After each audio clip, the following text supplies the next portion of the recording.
of civilization in the Americas, the spirit of human achievement has inspired feats of monumental proportions.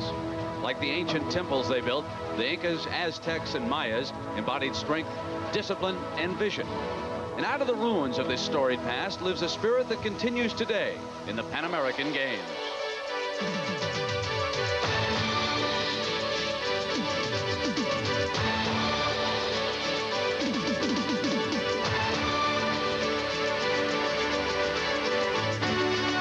Pan American Games were held in Buenos Aires in 1951 under the eye of Juan and Eva Perón.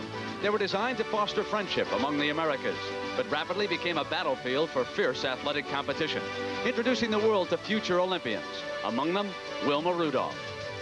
As the games progressed, both their stature and the level of performance rose. In Winnipeg, the spotlight shone on a young American swimmer, Mark Spitz. He won 5 gold medals en route to future Olympic fame. In the 70s, the games took on a festive atmosphere, and the dazzling showmanship carried over into the ring, where a newcomer, Sugar Ray Leonard, gave a knockout performance. 4 years ago, the torch was passed to Venezuela, and the spirit of competition ignited the city of Caracas. Such accomplished Olympians as Greg Louganis returned for encore gold medal performances. And now the games come to America's heartland, Indianapolis, a city renowned for a special brand of Hoosier hysteria and high-speed automobile racing. But in recent years, it has developed into the amateur sports capital of America. And over the next 3 weeks, Indianapolis will play host to over 5,000 athletes. They come from a record 38 countries, and they'll participate in 30 different sports. This is the largest international athletic competition of 1987. The Olympics of the Western Hemisphere. CBS Sports welcomes you to the 10th Pan American Games.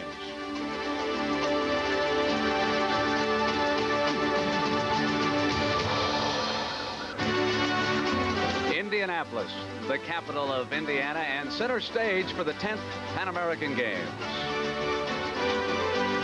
And now you are looking live at the Indianapolis Motor Speedway, the old Brickyard they call it. And today, for the first time in its 78-year history, the Speedway is being opened for an event other than the Indy 500.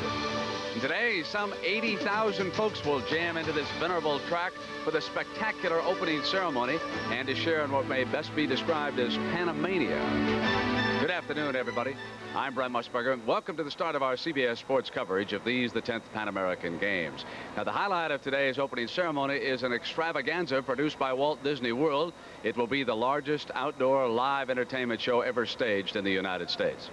Now, last night, the flame that will light the torch for these games arrived in the city, carried by the Indianapolis High School Athletes of the Year. This is the flame that was lit in Mexico City, flown to Chicago, and then relayed around the state of Indiana. And it seemed that just about everyone got into the spirit of passing the torch. And, of course, later this afternoon, we'll find out just who has been given the very special honor of actually lighting the Pan American torch here at the Speedway. Now, also today, we're going to introduce you to the athletes you'll be seeing as we look ahead to the upcoming 15 days of international competition. And we're going to check in with the members of our team, the CBS commentators and experts who'll be covering the action for you. All that, and of course, the Walt Disney World Show, when our coverage of the 10th Pan American Games continues live from Indianapolis. CBS Sports coverage of the 10th Pan American Games is highlights of any international sporting competition is always track and field. But you know, the athletes can be glad they're not competing in the weather that we have here today. I mean, it is a virtual sauna bath out right now, and oh, how that wind is much appreciated. But over the next couple of weeks, track and field will be one of the primary focuses here in Indianapolis. And Dick Stockton, we always look forward to the controversies and the great stories that come from that particular venue. Somehow, Brent, we always seem to have that, and this year should be no exception. And, of course, this is definitely a superior American team in track and field, and the one we sent to Caracas in 1983. We also have an extra added attraction. That is an exceptionally fast track, the one you just saw. And I'll be working with Mary Decker-Slaney, who's recovering from injury, and she's going to get back in action and start working out in the fall, and she'll be covering a lot of the women's events, and former world-class miler Craig Masbach as well. Mary, let me ask you first, Jackie Joyner-Kersee is going to be here. Tell us what she plans to do. Well, Dick, I think Jackie Joyner-Kersee has an excellent chance of a possible American record in the women's long jump. However, two other events to look for will be the women's 800 with Delisa Walton-Floyd and Essie Kelly-Washington, and also the defending champion in the 400-meter hurdles, Judy Brown-King, will be out for an American record. She's one of 3 women defending for the Americans. And Craig, how good is this track and field team for both men and women? Well, quite simply, it's the best American team in Pan American Games history. And of course, the leader of the men's team is Carl Lewis. He's the guy who every time he puts on that USA uniform, he does something special. He said he's come here for one reason, to set the world record in the long jump. I think he's going to do it. Willie Banks set the triple jump world record on this track 2 years ago, but basically when all is said and done, all eyes will be centered on one athlete. Carl Lewis, speed, power, and grace. He has dominated the sprints and the long jump in the 1980s. 3 world championship titles, 4 Olympic golds, 50 straight victories in the long jump. But none of that matters this week. Lewis has come to the Pan Am Games with one purpose, to concentrate on the long jump and set his first individual world record. The challenge for Lewis is a formidable one. He is chasing the longest standing record in track and field. It has been almost 19 years since Bob Beamon soared through the rarefied Mexico City air, an incredible 29 feet, 2.5 inches to set a new world record in the long jump. Beamon's jump shocked the track and field fans and left him stunned and in tears on the track as he shattered the existing world record by almost 2 feet. Lewis has seriously challenged the mark a number of times, and once here in Indianapolis soared close to what many observers believe was 30 feet, only to have the jump called a foul. So Lewis continues his pursuit of Beamon's record on his favorite track. Carl Lewis isn't the only jumper that likes the surface here in Indianapolis.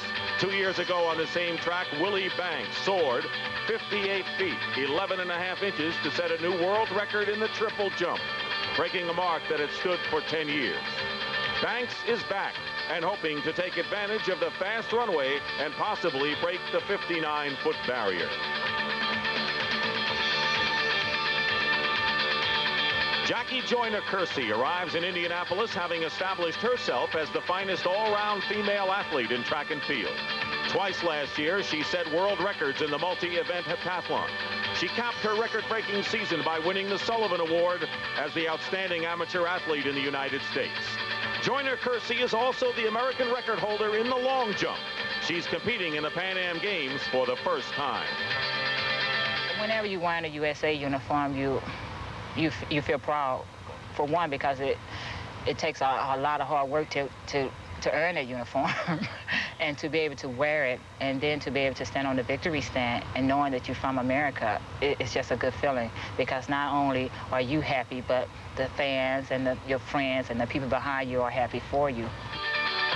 National pride runs deep in these games, and perhaps no athlete understands this better than William WUYKE of Venezuela. 4 years ago, competing in the 800 meters in front of his countrymen, WUYKE was Venezuela's best hope for a gold medal in the games. Mays, the United States making a move, moving past his compatriot, Stanley Redwine, and Barbosa putting out to speed. WUYKE's got down. WUYKE is down on the track. All of a sudden, an ominous hush in the stadium here. Ramirez making a final kick to the finish line, and Ramirez takes the gold. William WUYKE is back 4 years later, making another run at the glory that escaped him in Caracas. And Craig, I know William told you yesterday that he's in the best shape he's ever been in, but tomorrow we're going to have some interesting qualifying races in the men's 100. We get off to a real fast start with some young sprinters, Dick. We've got Mark Witherspoon and Lee McRae from the United States, but they've got their hands full with Jamaican Raymond Stewart. He's a rare sprinter. He's got a great start and a fast finish. And Mary, you talked about 3 events, the women's 800 in particular, with a challenger from Cuba. Yes, there's an up-and-coming name, Ana Quiro from Cuba, and she's run some extremely fast times this year, and the 3 women to watch will be Essie Kelly-Washington, Ana Quiro, and Delisa Walton-Floyd, and I anticipate a strong finish, and any one of those three women could win. And the big challengers to the United States, Brent, will be Cuba, and it'll be Brazil as well as Jamaica. Did you notice how Craig tried to quietly slip in a world record for Carl? Bold prediction indeed. Now we're going to find out about our swimming and diving team when we continue with our live coverage of the opening ceremony of these, the 10th Pan American Games from Indianapolis.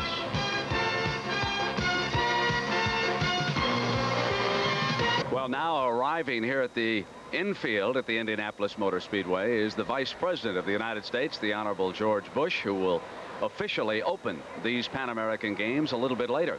Meanwhile, with the 80,000 fans coming in, our card section will include 20,000 today. Now, each of those folks paid $15 for the privilege of occupying a very good seat and participating in the show that Walt Disney World will bring your way. Some of the other celebrities are already arriving here. And let's go outside to the tent now and James Brown. All right, Brent, thank you very much. As you mentioned, I'm across the street from the Indianapolis Motor Speedway on the grounds of the American Legion Fairgrounds, where all the VIPs and dignitaries are enjoying themselves. And there's no more major corporate sponsor than the gentleman standing next to me, Mr. Lloyd J. Banks, Chairman and Chief Executive Officer of the Associated Group. And from a business perspective, you guys have got to be very pleased that in 2.5 years, you pulled off a feat that normally takes 6 years in preparing for these activities. That's right, Jim. We were very happy to have the opportunity. When the two countries pulled out, we pulled together and tried to do the best we could to carry it off in style.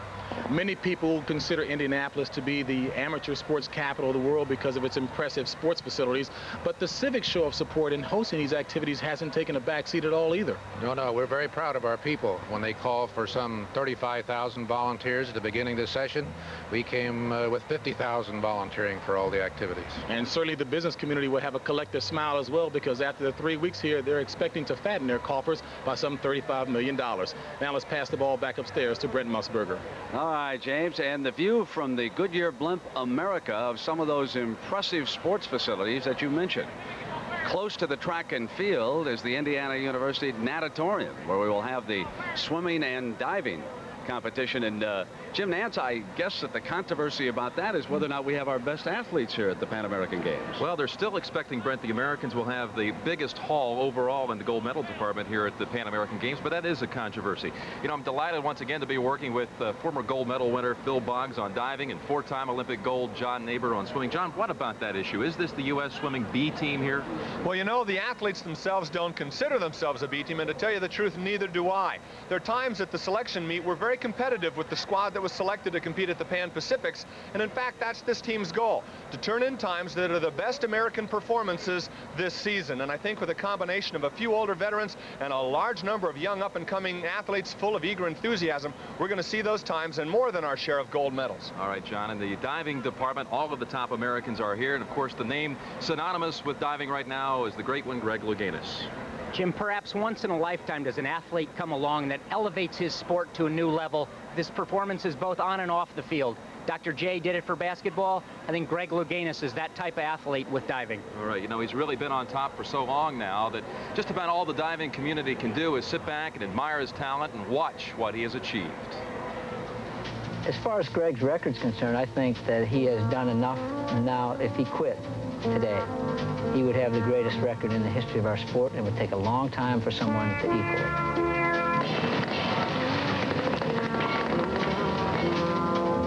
Well, he has a perfect line. He has great timing. He's just a fantastic diver.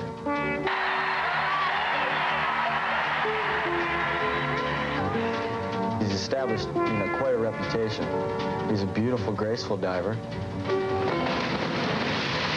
Louganis has been the world's premier diver for over a decade, but earlier this year, it was his own teammates who were making the big splash. I feel that it's very feasible for not just myself, but for 5, 6, 7 other divers in the United States to beat him also in any competition.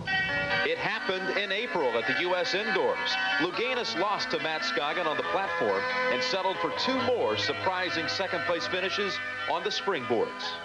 I did start questioning my ability, my dedication. Started thinking, God, am I too old? Should I move on to other things? And I had my doubts. For 10 years, Louganis has relied on Coach Ron O'Brien's expertise. This spring, he never needed it more. A little early, but pretty good. That looks like a pretty relaxed person there. Good thing you did that. That's about 9.5. It was difficult because I was doubting myself, and I lost that belief in myself. And I talked to Ronnie about that, and he said, well, if you don't believe in yourself, believe in me.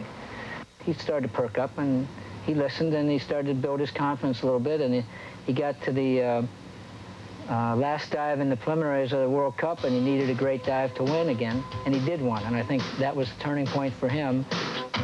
Still riding that new wave of confidence, Louganis last month swept the U.S. Sports Fest, including 6 perfect 10s. And then at the National Outdoor Championships, he ran his total of national titles to 43. He comes to Indy relaxed, determined, and ready to set more records. I try to motivate him now by keeping in touch with the history of the sport. When he's done diving, people will not be able to see him dive to say, oh, this guy was the greatest diver ever. What's going to be left is what's in black and white in the record book. Now, if he can leave a record that nobody else can touch, we that are here now can see his performance and say he was the greatest, but everybody else will say the same thing. Louganis will wait to get started on Monday in the diving competition. We actually get going tomorrow with the women's springboard. What about that one, Phil? Well, Jim, the United States is the #1 diving team in the world. Of course, led by Greg Louganis, but in the women's side, we feature Olympic silver medalist Kelly McCormick in the springboard, her teammate, the 1982 world champion Megan Nair. Between the two of them, they have 20 U.S. national titles and should battle for that title. And of course, our first event in swimming, there'll be 5 gold medals on Sunday. The first one, the women's 100-meter freestyle, which is a glamour event. A very young and a very old American will be pitting themselves against a woman of Amazonian proportions from Costa Rica, 6 feet 2 inches tall, Sylvia Pohl, and the results of that event will set the tone for the American swim team. All right, John. The Americans won 25 golds in swimming in Caracas in '83. Their goal here is to beat that by 26 golds, and I think it's possible. All right, Jim, we look forward to the swimming and diving. In gymnastics, is there a future Bart Conner in the crowd? Well, we'll find out from the former champion when we continue in a moment.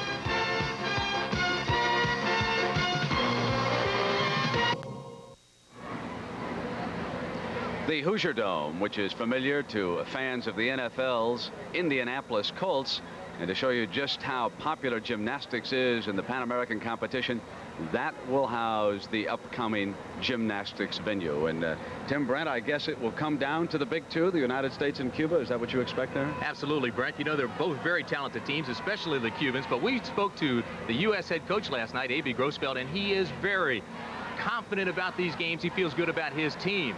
Now, I think both of these teams are looking forward to this event with great anticipation, and working with me in gymnastics, 2 of the athletes that we wanted to reach out and embrace during the '84 Olympics in Los Angeles, Bart Conner and Kathy Johnson. And Kathy, let's start first with the women's team. We know about Christy Phillips, who is the #1 gymnast in the United States. We know about Phoebe Mills, her student or her teammate down at Houston. There was another student of Bella Caroli. But what about the rest of the team?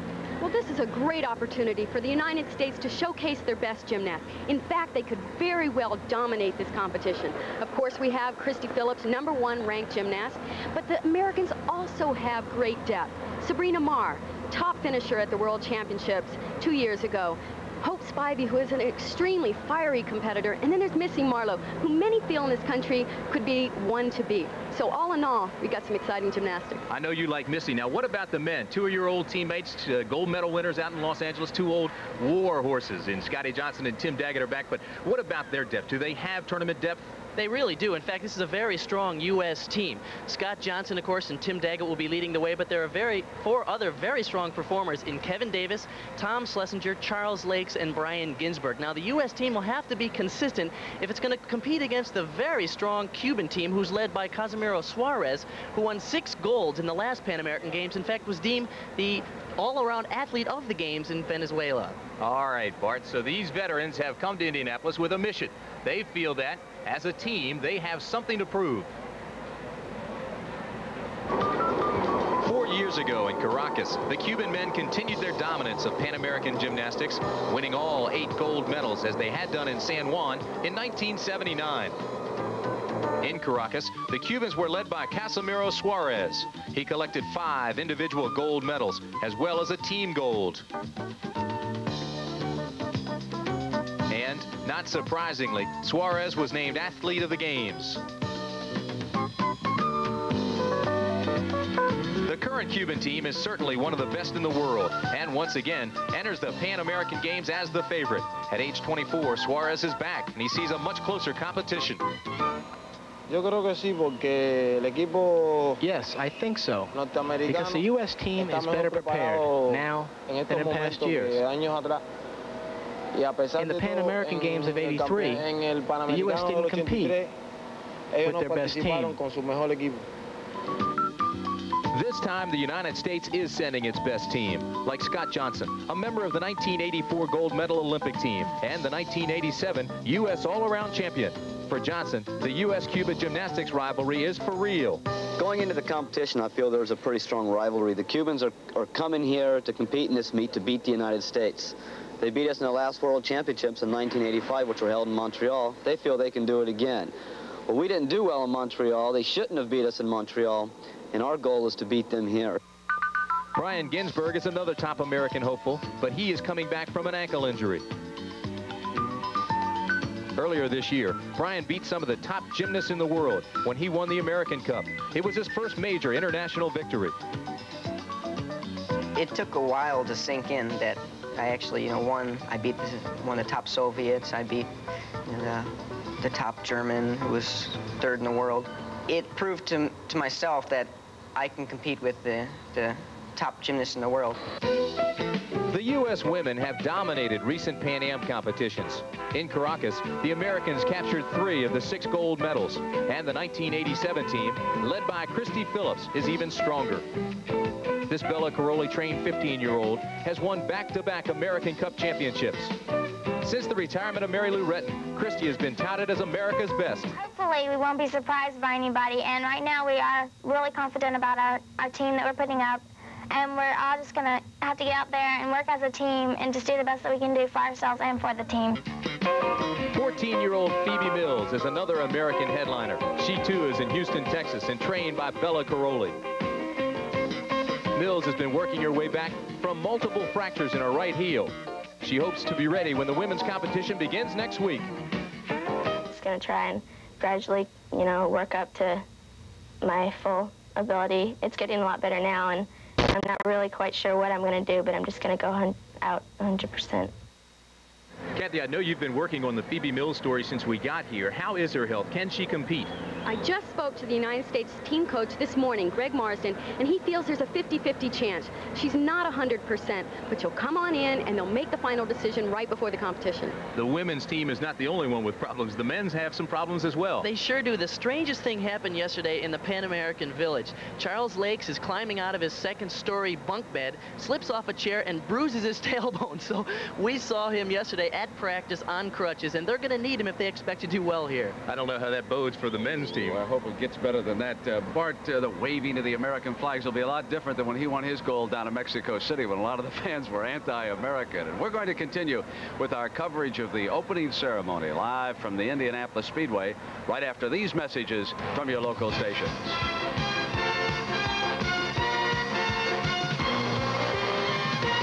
As a Pan American Games record, it first appeared at these games in Chicago back in 1959. That was the only other time that the games were held in the United States. Our Pat O'Brien is down below with a very special guest, the Vice President of the United States, the Honorable George Bush. Pat?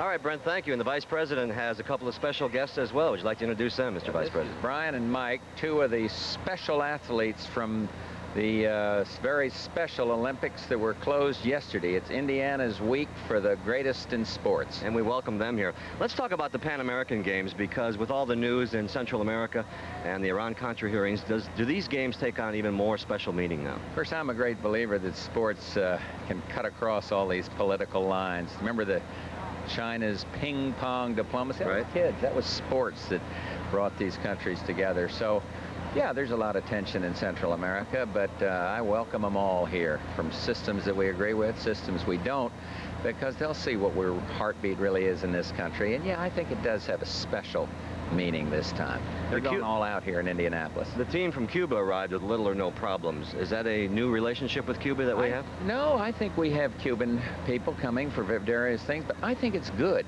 You see, I'd like those kids to open their eyes wide and see what you and I and these guys take for granted every day of our lives. So I think it's a good thing, and we have nothing but kind feelings for the people of Cuba. Some of our greatest citizens are Cuban Americans. We have a lot of sportscasters working here, but I understand you did some play-by-play with Brent Musburger on baseball. Hey, listen, he told me at the end he wasn't threatened at all. His job's intact.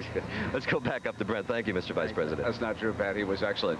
And you know, the Walt Disney World production that is coming up shortly is such a massive project that we really needed some outside help to enable us to come to grips with what we're about to see.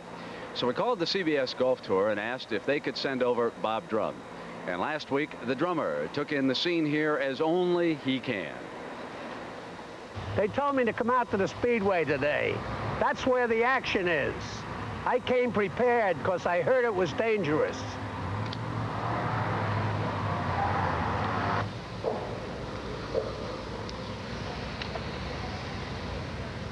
Where are the cars? Where are the fans? There's something wrong here. There has to be a mistake. This is goofy. It didn't take long to see that Mickey Mouse and his buddies had taken over the old brickyard. They're getting ready for the opening ceremonies, and it should be one hell of a show. We have 32,000 performers in the show, counting a 20,000-member card section. It's about 5,000 athletes and the rest performers who are basically volunteers who will be singing and dancing their way through a 2-hour production number. And when you have lots of people, there are lots of costumes, and that means a lot of work. Right now, we're working 7 days a week from 8:30, 9 o'clock in the morning until whenever we get finished at night at 11 or 12. Hi-ho, hi-ho, it's home from work we go. Hi-ho, hi-ho, hi-ho, hi-ho, hi-ho, it's home from work we go. Hi-ho, hi-ho. There's been so much work going on around here. I thought I'd pitch in and help. You better shorten those pants a little. So today, when the athletes come marching out, I'll be thinking about all the work that made this day possible. There's going to be a lot of excitement here in the next couple of weeks. And I want to have the best seat in the house. I'm Bob Drum. And so the drummers soared off in Air Force One, but it is truly a magnificent show that will be coming your way shortly, and we will continue with our live coverage of this ceremony in just a moment.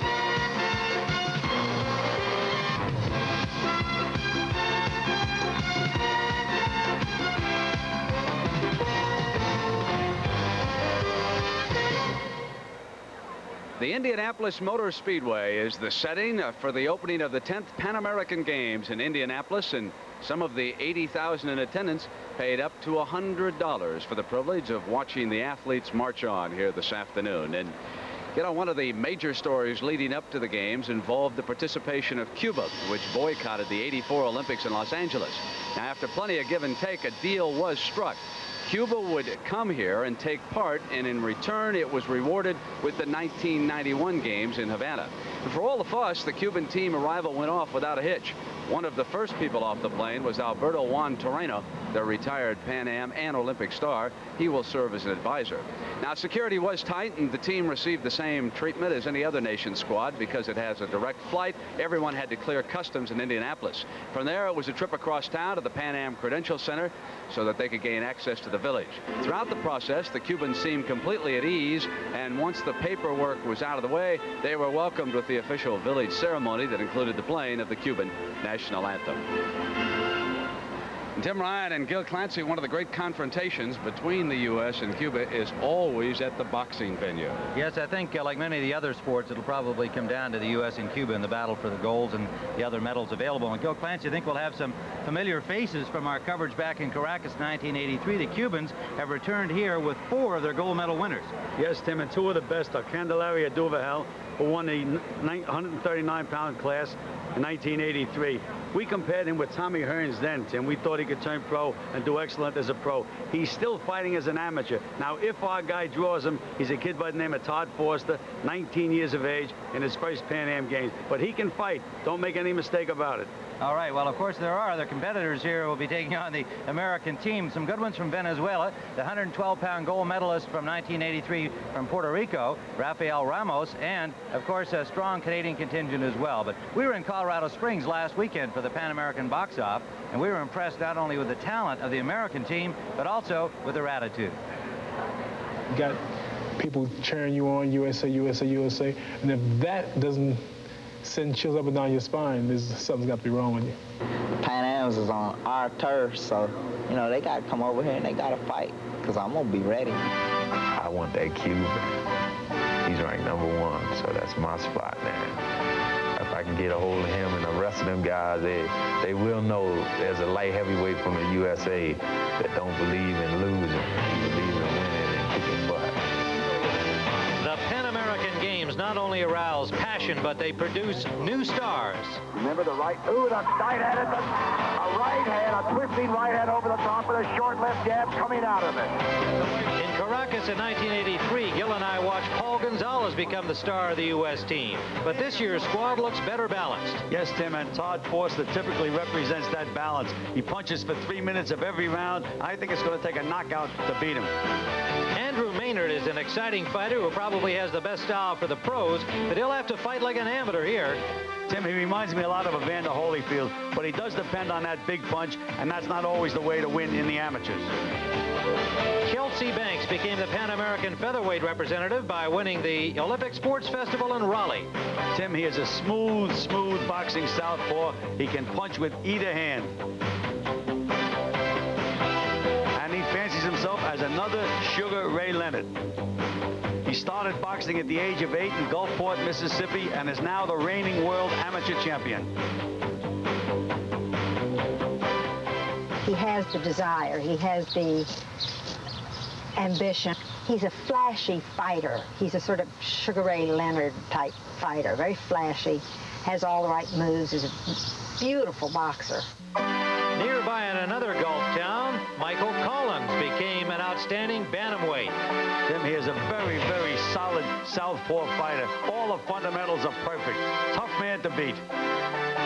Outside the ring, fighters such as Collins work regular jobs, and these games fuel their dreams. As a team, we want to win. You know, not just one individual. We all want to come out ahead, you know, as a team. Gould has been boxing for 10 years. He's determined to win the gold. Tim, he's another bouncing southpaw. Bounces around like a little rubber ball, puts his punches together real well. Most of the boxers have individual coaches, but for Kenneth Gould, father knows best.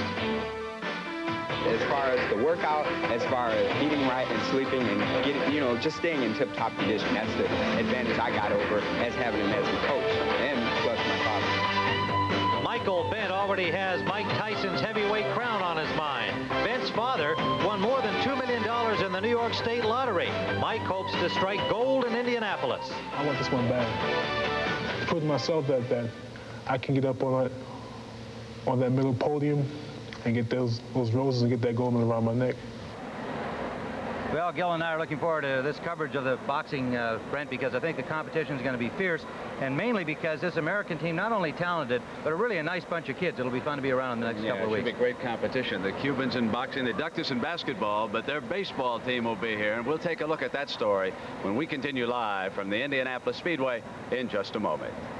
Among other things, Walt Disney World will bring you 700 torch runners, a 45-piece orchestra, 4 F-16 jets, a Golden Knight parachute team, a fleet of antique cars, Delta Wing kites, and a ballet company. As Ed Sullivan might say, a really big show is coming your way soon, and then the games will begin, and of course the focus will be on baseball when it comes down to the United States and Cuba. You know, at the Olympics next year in Korea, it will become an official Olympic sport, but it has always been part of the Pan American competition, and John Dockery, it'll go right down to to the big two, won't it? The big two, Brent, because Cuba has dominated amateur baseball for 3 decades now. As a matter of fact, the last time that the USA beat Cuba at the Pan American Games 20 years ago, and my partner here, Mark Marquis, the head coach at Stanford, the 1987 NCAA baseball champion, you were a first baseman on that team, and Mark, can it happen this year? I think it can, John, and I think the key is the pitching. The United States has tremendous pitching depth and 2 future Major League pitchers in Greg Olson and Chris Carpenter. 2 great ones, and you're going to like them. And just recently, the United States team went to Cuba to play 5 games and beat the Cubans 2 of those games, and that is unheard of, to beat the Cubans in Havana. I see you smiling. So we might even make an analogy to the American ice hockey team at Lake Placid. In both cases, the American players have been cast as upset-minded underdogs, an eager but inexperienced squad hoping to make the home court advantage pay off. It was no surprise at the 1983 Pan Am Games in Caracas when Cuba won the gold medal for the 4th straight time. The world champion Cubans have won 33 consecutive games in Pan Am competition and are again the dominant team. The Americans have not won a gold in 20 years, but head coach Ron Frazier of Miami has a new recipe for success. No one has ever played the Cubans aggressively.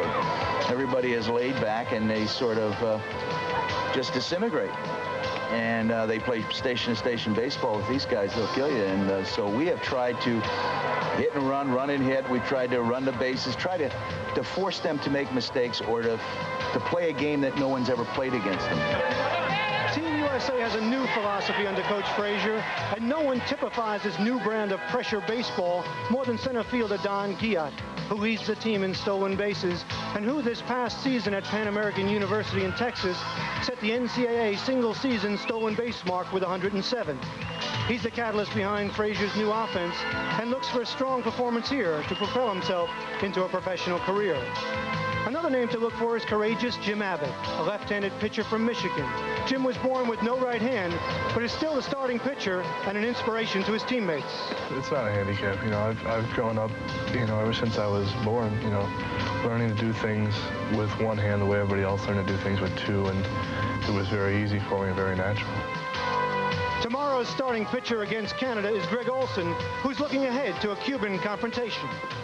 Cubans try to intimidate the pitcher by crouching over the plate, stepping in the box and stepping out quickly, putting their bat out in front of the plate, you know, for no certain reason. They had one guy that pointed down to our third base like he was going to bunt and hit a line drive over second base. It just, you know, they try anything, you know, just to keep the people thinking.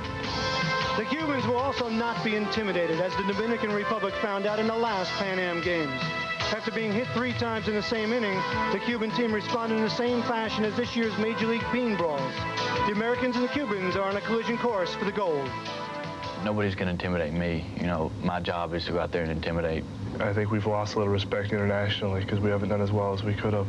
So I think that's our main goal, is just try to get some respect back and play the best we can. You don't have to worry about cork because they're already aluminum bats. But, Mark, what is it that the United States team has to do to guarantee that you'll be coaching in the Olympics? The United States must finish in the top 3. Brent, the United States is not playing for 3rd. They're playing for the gold. All right, again, congratulations on guiding the Stanford Cardinal to that NCAA title. Well, another important venue as far as the United States concerned is basketball. And forming up now, we see some of the celebrities who will be following behind the Indiana State Troopers. They'll be coming along as we continue our coverage live from Indianapolis here on CBS in just a moment.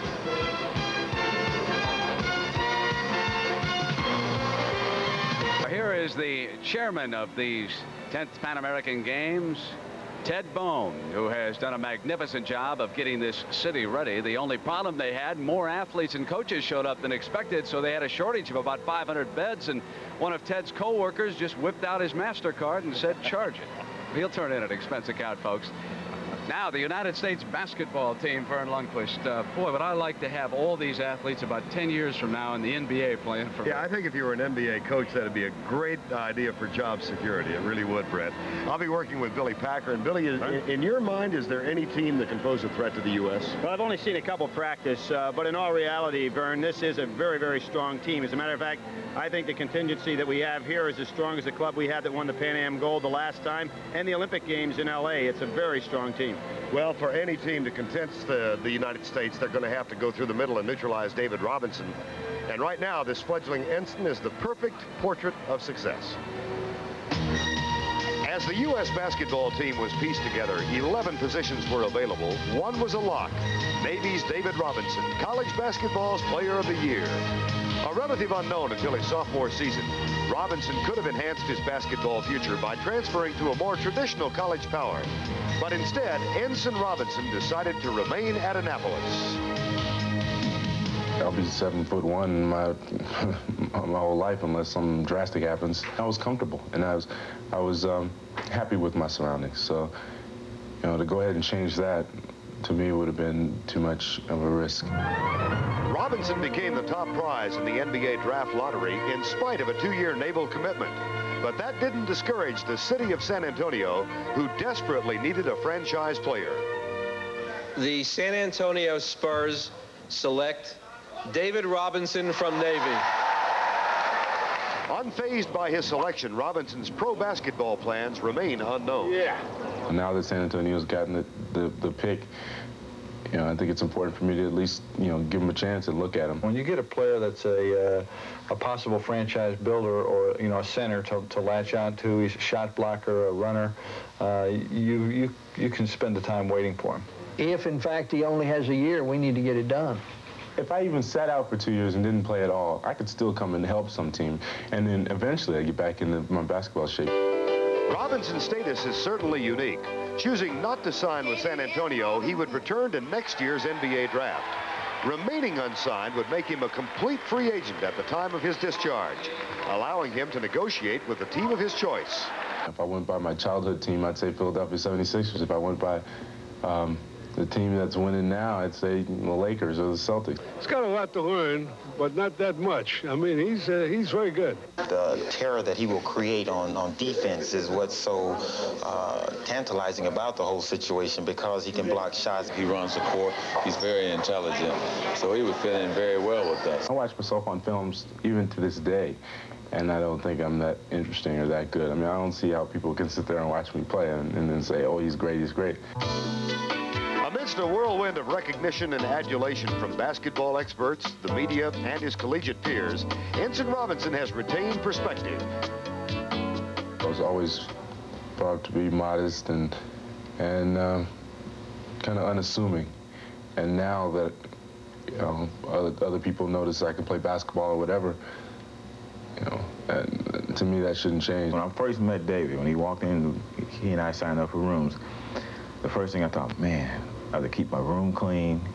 I have to tuck my bed in and keep my shoes shine and all that, you know.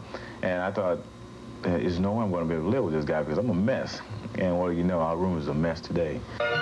So for the meantime, life for David Robinson is amateur basketball through the Olympics, naval duties at Kings Bay, Georgia, and weighing options no basketball player has seen before.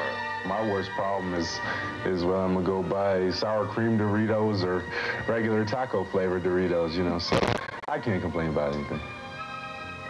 No, I should think he's not complaining about anything at all, Bill, but he's not alone when it comes to talent on this team. Really not. In the front line, Purvis Ellison, Danny Manning, you give you all the type power big men that are quick and can move. And in the backcourt, outstanding player like Rex Chapman, who's coming along, who's going to prove to be one of the best young backcourt players we've had in the United States in a long, long time. Heck of a talent, Brent. Yeah, you know, Vern, we look forward to comparing how Patrick Ewing did with our Olympic team and David Robinson with the Pan Am team. But, Billy, what about the women's basketball team here? You know, the American women have really moved on to the upper echelon. They won the World Championship last year, and unfortunately for the Pan Am contestants, 8 of 11 of those girls are back to play in the Pan Am Games this year. Maybe could win the silver in the men's competition? Well, they'll win the gold in the women, but they'd be a challenger in the men's competition, okay. Believe me. All right, coming up next, we'll have the Walt Disney World production, The Magic That Is America. The opening ceremony of the Pan American Games will continue live right after these messages from your local stations.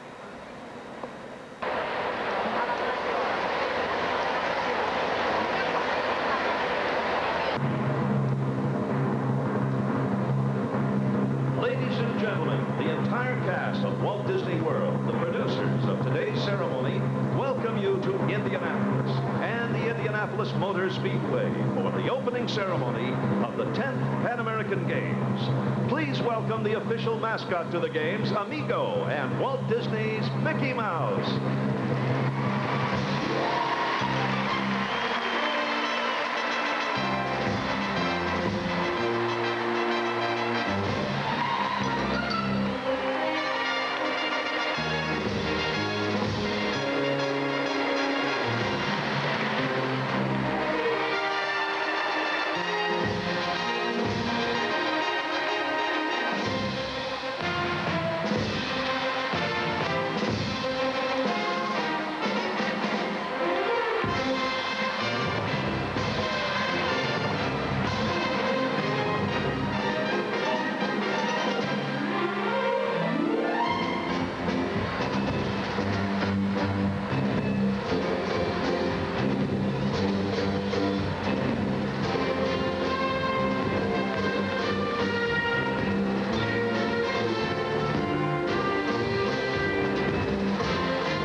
During the past 2 years, over 20,000 athletes, performers, members of the PAX Indianapolis, and the people of Indiana have been preparing for this event.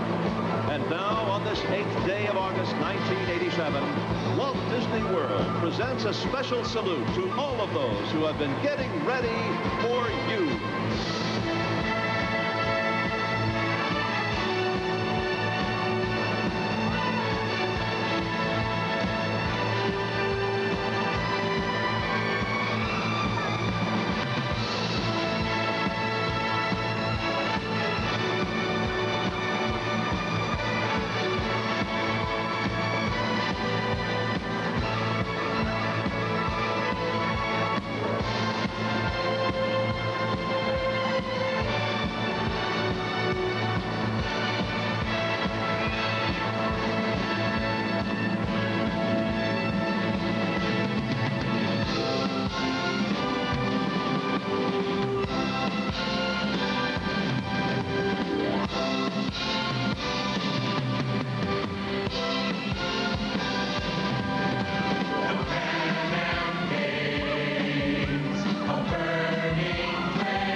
are back live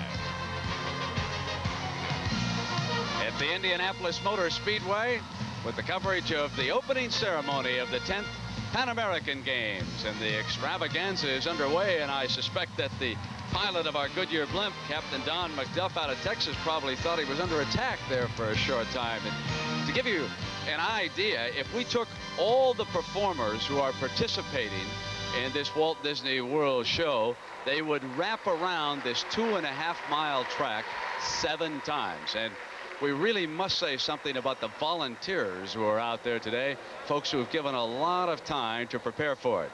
So right now, let's take you back to our live coverage of the opening ceremony here in Indianapolis.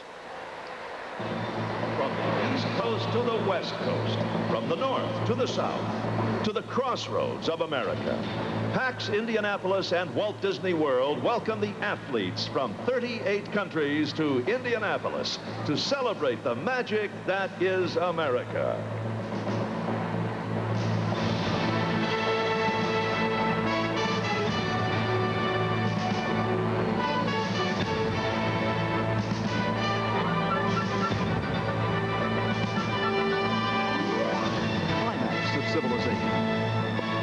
Disney said, "Many of us fondly remember our small hometown and its friendly way of life at the turn of the century. To me, this era represents an important part of our nation's heritage." Here's Vice President George Bush to share his thoughts about Main Street. Main Street is vintage America. It reflects our nation's pride, our spirit, and our character. Walking down the middle of Main Street anywhere in the United States always reminds me of what is truly great about this country. So now, let's take a walk right down Main Street, USA.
Join us as the magic that is Disney brings to life Main Street, USA. Hi, everybody, and welcome to Walt Disney World's Main Street, USA. Come on, Minnie, we're going to have a great time. I'm walking right down the middle of Main Street, USA. Well, it's the heart of America, the heartbeat of a holiday.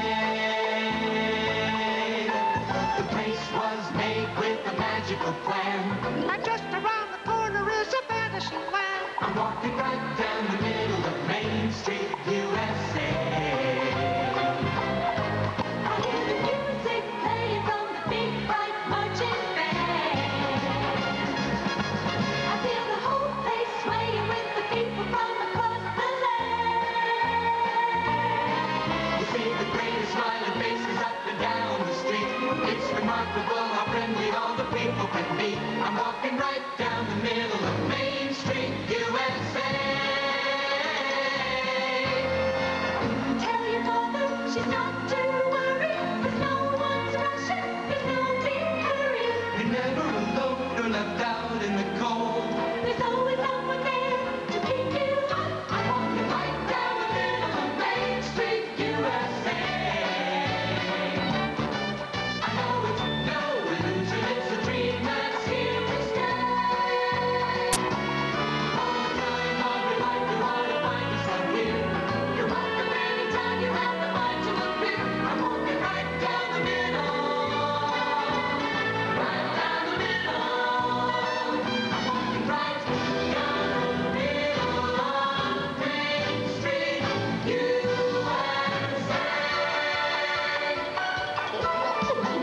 Main Street trolley, it's rolling down the street. Gosh, oh gee, oh golly, it's filled with girls so sweet. Every time I step on board, I begin to dance. When the girls start to grin, it puts me in a trance. Look out, everybody, here they come. Better get your tickets now. Clang, clang with the trolley. Ding, ding, ding with the bell. Zing, zing, zing with my heartstrings. From the moment I saw him, I bet. Oh, shucks. He tipped his hat and took his seat. Thank you. He said, I hope I haven't stepped upon your feet. He asked my name, I held my breath. I couldn't speak because he scared me half to death. Buzz, buzz, buzz went the buzzer. Plop, plop, plop went the wheel. Oh, yeah, oh. Stop, stop, stop with my heartstrings. As he started to leave, I took hold of his sleeve with my hand. And as we break my plan, he stayed on with me, and it was grand just to dance with his hand, holding on to the end of the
The United States is driven by the imagination of its people.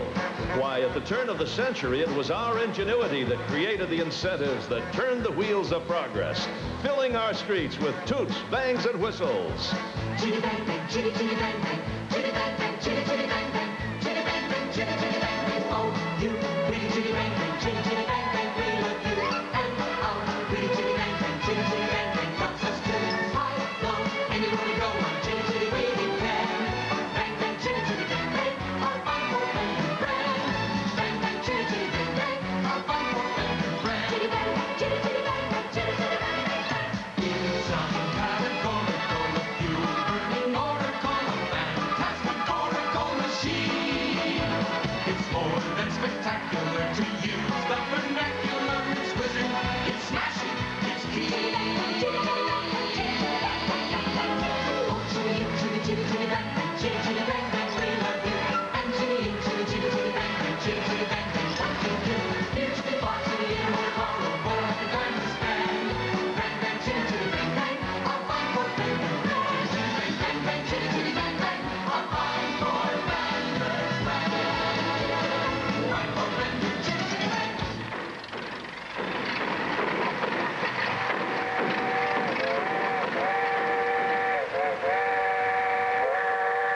Here she comes, Wendell. Look out, little lads. I can see you now, Sander. Hey, Wendell, you better get the ring. She's got a little passenger that's pretty big. And they'll all want lifts to the English hotel, 'cause lots of them will travel in for quite a spell, all the way from Philadelphia, on the Atchison, Topeka, and the Santa Fe.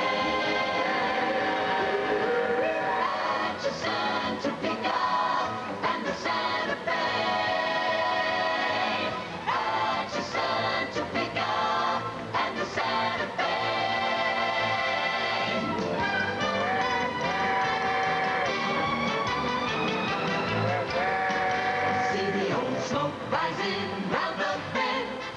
second that she knows she's gonna meet a friend. Hoosiers round these parts get the time of day from the Atchison, Topeka, and the Santa Fe. All aboard! I can't believe that anything could go so fast. Then you pull back throttle, whistle blows, a hopping and a popping, and away she goes. All aboard for California. On the Atchison, on the Atchison, Topeka, on the Atchison, Topeka, on the Atchison, Topeka, on the Atchison, Topeka, and the Santa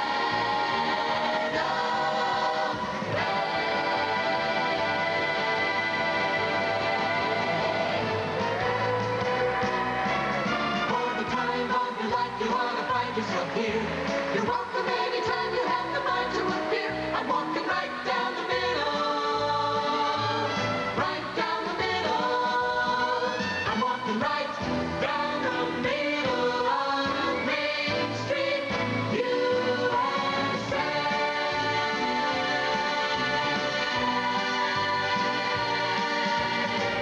I wanna be walking down the middle of Main Street, USA.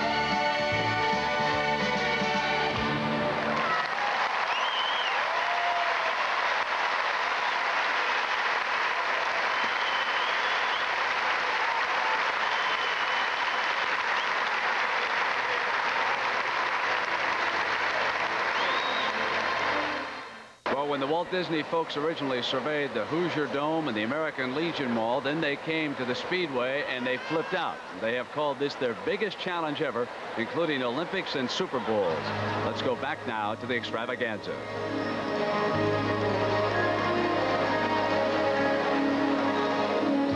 Rainbows, colors of light, dancing shafts of sunshine, creating patterns, people swirling like carousels. Oh, the magic of pixie dust. Come with me and you'll be in a world of pure imagination. Take a look and you'll see into your imagination. We'll begin with a spin, traveling in the world of my creation. What you'll see will defy explanation.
journey has taken us on a fantastic voyage. Remember those dreamers who brought us the wonders of flight, those magnificent men in their flying machines.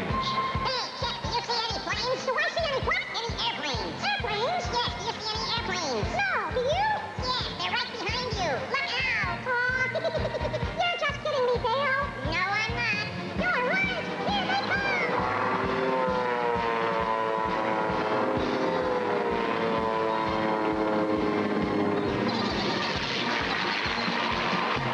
Magnificent men in their flying machines. They go up to the up, they go down to the down.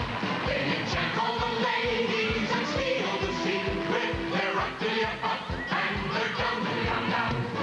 Up, looping the loop and defying the ground. They're all rightfully deemed those magnificent men in their flying machines. They can fly upside down with their feet in the air. They don't think of danger, they really don't care. They need and make a mistake to see those young men and the chances they take.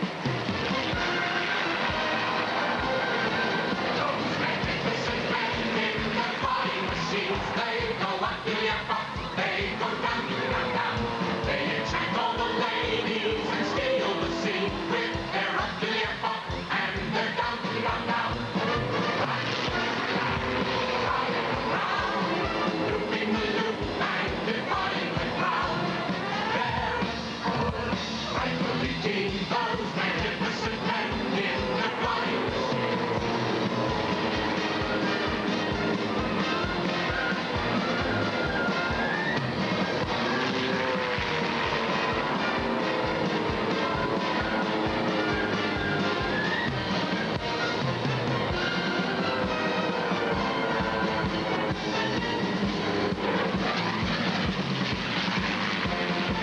Those magnificent men in their flying machines, they go up to the up.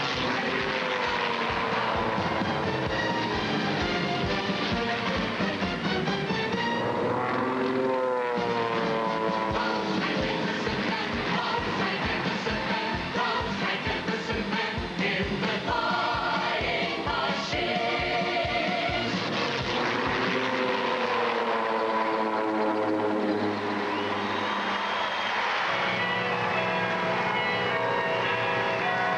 There's a parade in town. Are there drums without me? There's a parade in town. Tell me what I was getting ready. Did a parade pass by? Beat of the big bass drum. Come, follow the band. There's a parade in town.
watching live coverage of the opening ceremony of the 10th Pan American Games coming your way from Indianapolis, Indiana. Still ahead of us, of course, the Parade of Nations, the 30 countries that will be competing here in Indianapolis. But let me apologize, first of all, for some technical problems that we have been experiencing here this afternoon. I know that some of you have had difficulty seeing the picture, and at times we have lost the audio because of satellite problems, and we hope that those are being cleared up now. Let me remind you also that tomorrow at 1 o'clock Eastern Time, we will bring you coverage of these events. You'll see the U.S. versus Canada in baseball, and then in basketball, the United States will be taking on Panama, and we'll have the women's 3-meter springboard diving competition. Right now, let's go back to the Parade of Nations and Athletes.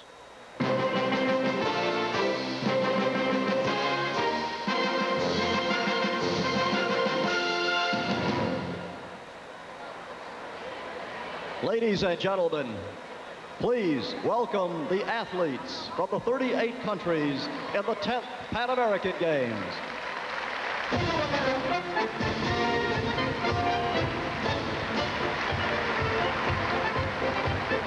Argentina.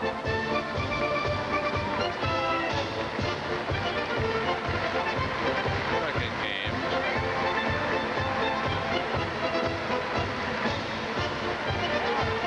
Spanish is the language of the Pan American Games, so in the background you may hear some pronunciations that are strange for you. Now, Argentina hosted the first Pan Am Games. That was in Buenos Aires back in 1951.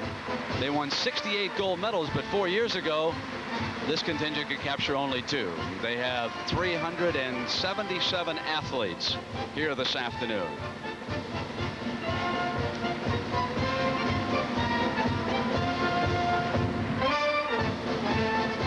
The flag bearer for Argentina is Marcelo Omar Garofo. He will compete in the men's field hockey competition.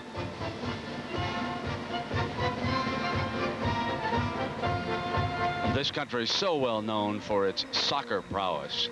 A year ago, they won the World Cup championship, but World Cup players are not allowed to play in the Pan Am Games, so the great Diego Maradona will not be a part of the Pan Am competition. But Argentina this year should be strong in basketball, volleyball, and field hockey. Because of some serious economic problems, their athletic prowess has dropped off dramatically here in the last decade. Argentina won a couple of gold medals down in Caracas, Venezuela, 4 years ago. Antigua. Here is Antigua. That's about as many folks as we have here at the Speedway today. And the flag bearer is Lester Benjamin. He'll run in the 100 meters, and he'll also be a long jumper. He was 4th in the long jump in the '83 Pan Am Games, and he graduated from the University of Georgia.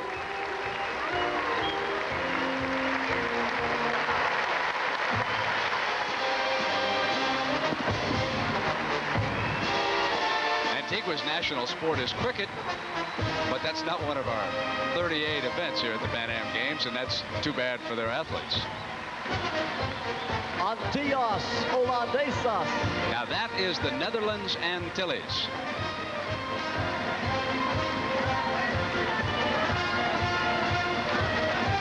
They have competed in the last 8 Pan Am Games. The flag bearer, Rafael Yosifa. He is a big first baseman on their baseball team.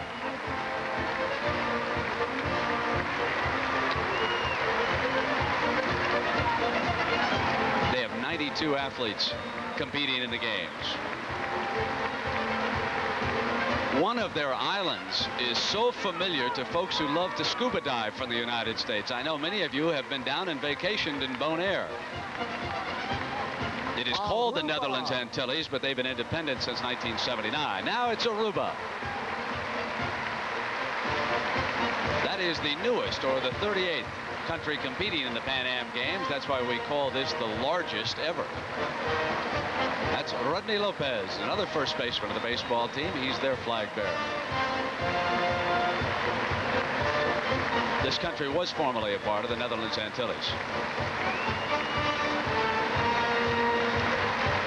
They lost lost a principal industry a couple of years ago when Exxon closed down a huge refinery in that country.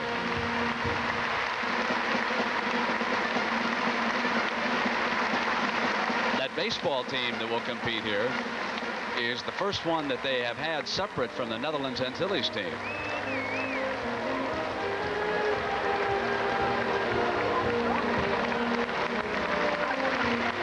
Bahamas. Now the Bahamas. Many of you have been to their capital, Nassau. And as you might expect, their flag bearer is a yachtsman, 70 years old. What a story he is. Durwood Knowles. He was a gold medalist in the '64 Tokyo Olympics. That's the only gold medal ever won in the history of the Bahamas.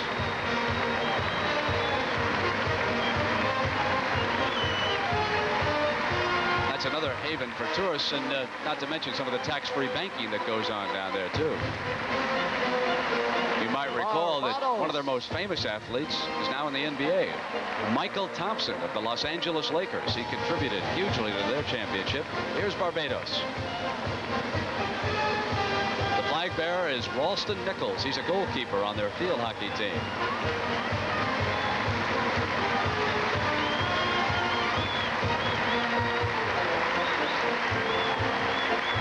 That is the most densely populated island in the West Indies. They should be very strong in both the men's and the women's field hockey competition.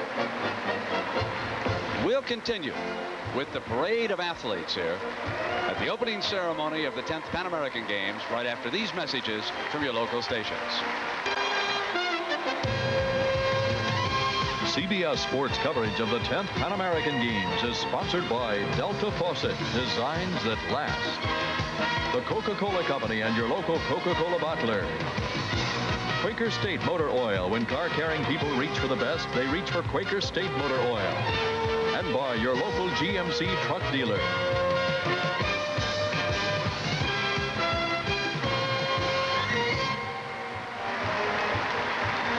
Of the athletes here at the 10th Pan American Games. While you were away, Belize and Bermuda were both introduced. For Belize, 43 athletes and 72 from Bermuda. Now Bolivia with 28 delegates, and they're sort of a fascinating story.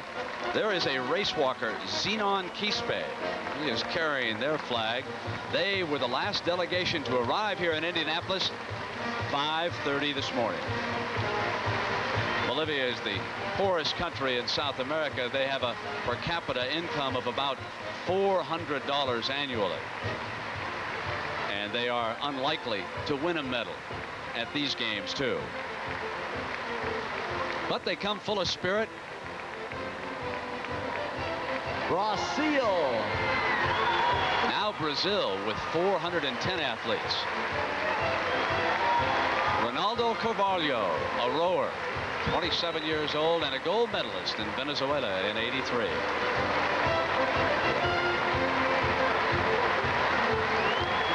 This is the only Portuguese-speaking country in the games, and they are the 5th largest country in the world, right after the Soviet Union, Canada, China, and the United States. Another country that dearly adores soccer. And they won 3 World Cup titles, the last one in 1970 with the great Pelé.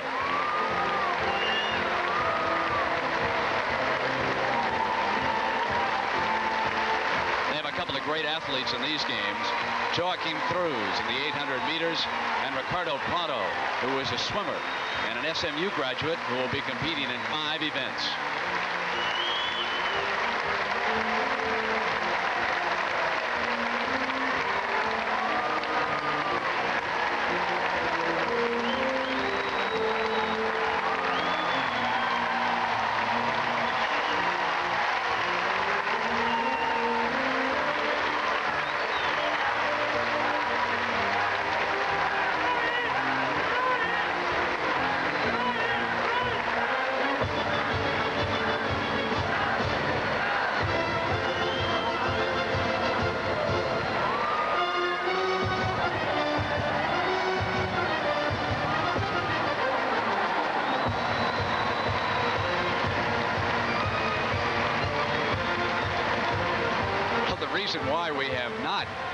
seeing the next country emerge. The Canadian athletes are jogging into place, and there they are.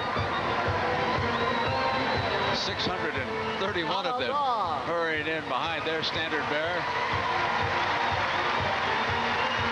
Nancy Charlton, women's field hockey player. She'll bring out the Canadian flag.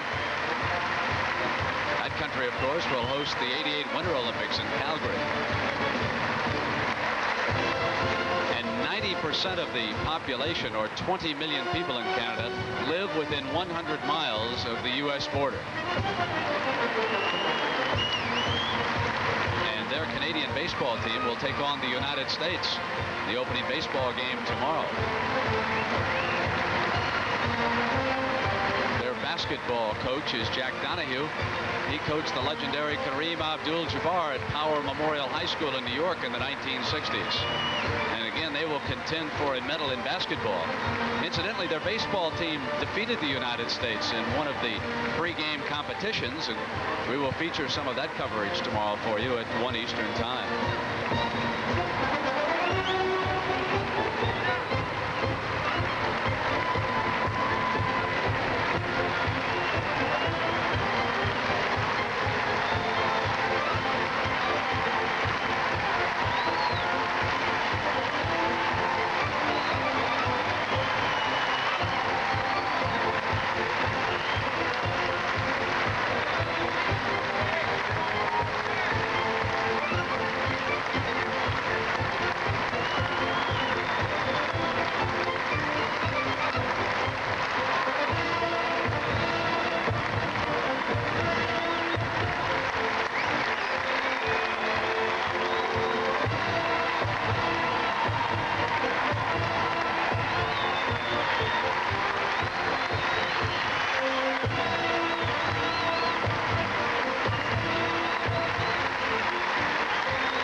From Colombia.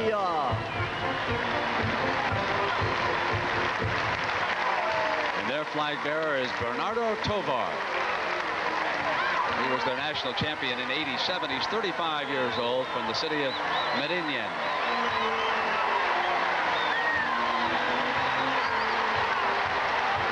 Colombia, unfortunately, in recent years, has become the central country of the cocaine trade, and most Colombians who are law-abiding citizens certainly have suffered from the image that that country has developed because of that illicit trade. Their athletic team should compete very well here in cycling. 2 of the top 6 racers at this year's Tour de France were from Colombia.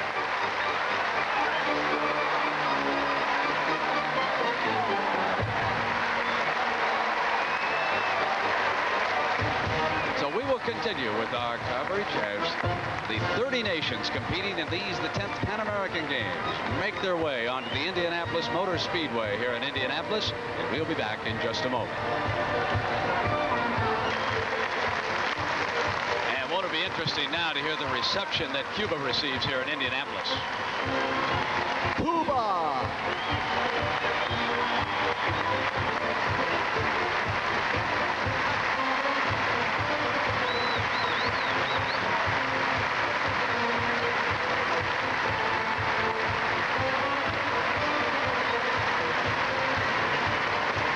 Reception, the spirit of sportsmanship, you might say, here in this Midwestern city. And the Cuban athletes, 535 strong, respond in kind.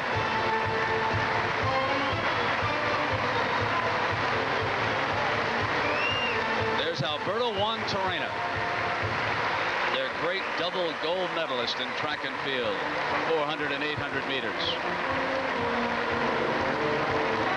There were rumors that Cuban leader Fidel Castro might come to Indianapolis, but that was put to rest when a delegation went to Havana and told him that security here would be impossible.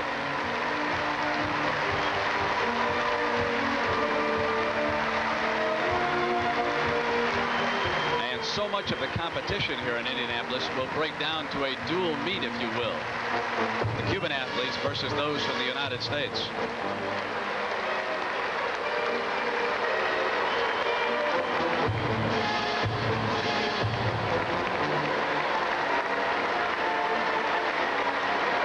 will be extremely strong as usual. Baseball, boxing, and gymnastics. Casimir Suarez, their great gymnast, was spectacular in Caracas. The arrival of Chile. 105 athletes. Their flag bearer, Emilio Uyoya, track and field, entered in the 1,500 meters and the 3,000 meter steeplechase here.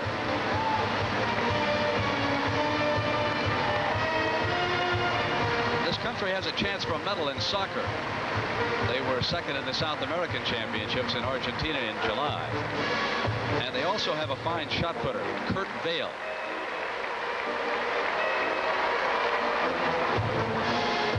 Chile was to have hosted these Pan Am Games, but they were forced to back away because of economic problems.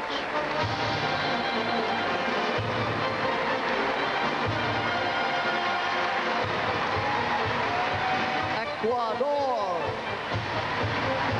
The 60 athletes arriving from Ecuador.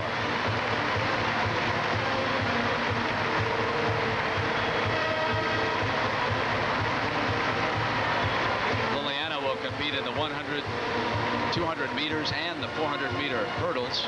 She won 3 gold medals in 1986 in the South American Games. A country which straddles the equator, and that's why it is called Ecuador.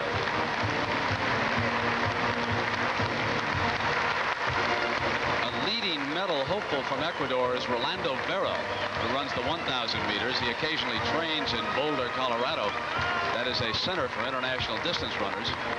And he also competes in the United States road races. Here's El Salvador. One of those countries in Latin America in the midst of a guerrilla war.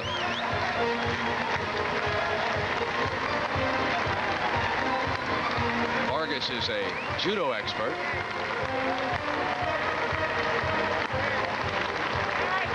And they are the most populated country not to win any medals ever in the Pan American Games. And they are not favored to win any this time around either.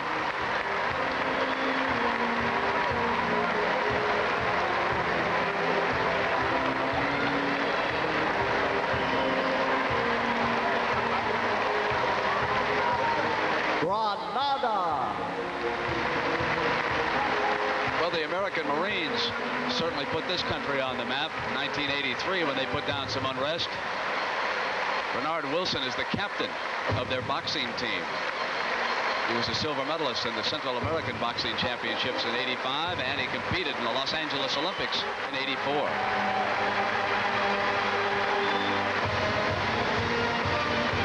And he hopes to do something in his country's first appearance here. 92 athletes from Guatemala.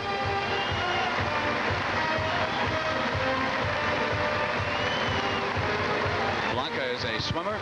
She will compete in the 100 and 200 meter butterfly.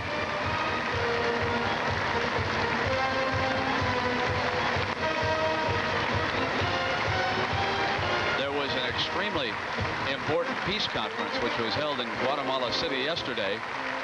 And 5 nations down there got together and at least hope to be working out an agreement which could lead to a ceasefire in Nicaragua in the next 3.5 years. I should say months. But it's only a working agreement. Guyana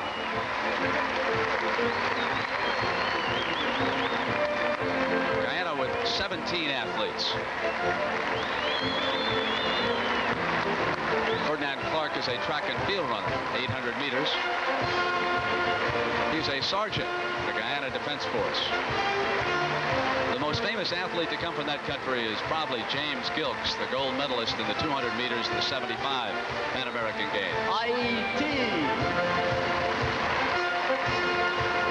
The flag bearer for Haiti is Bertrand Lacombe. He is the #1 Haitian tennis player. And we really should call him Dr. Bertrand Lacombe. He is a physician in that country. The Duvaliers ruled with an iron hand for so long, and finally Baby Doc Duvalier fled that island in 1986. He still is under house arrest, the French Riviera. And continue with the Parade of Nations here at the 10th Pan American Games, live on CBS in just a moment. The arrival of the athletes from the 38 nations here at the 10th Pan American Games, competing in 30 different sports in Indianapolis. The British Virgin Islands have just been introduced, and now Jamaica will come out. The other countries that have been introduced include the United States Virgin Islands, Cayman Islands, Honduras, and we cannot overlook Costa Rica, one of our great friends in Latin America. Cameron is the 400-meter specialist. He competed in the Olympics in Los Angeles, and he was the world champion in that event in 1983. For a long time, this has been a huge producer of great competitors in track and field. I remember Donald Quarry, who went to the University of Southern California, their great sprint champion. I suppose that tradition in track and field for this country goes all the way back to the 48 Olympics, when they upset the United States in the 4x100 relay in London. The Jamaican hopeful for a medal this time around is the 200-meter star Raymond Stewart. 353 athletes from Mexico.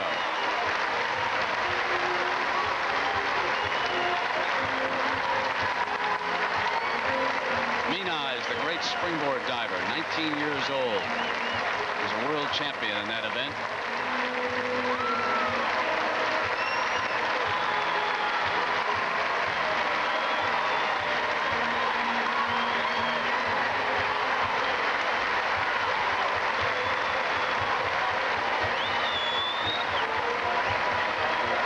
Mexico City, with 17 million, is now the world's largest city.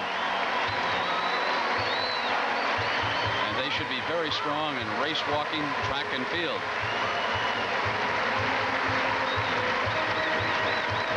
Out in Los Angeles, folks there are very familiar with one of their great professional heroes, Fernando Valenzuela. Now, Nicaragua. This is the country that received so much attention in the United States throughout the summer and much of the last year, with Vice President George Bush watching as Julio Medina, the second baseman and captain of their baseball team, brings out the flag.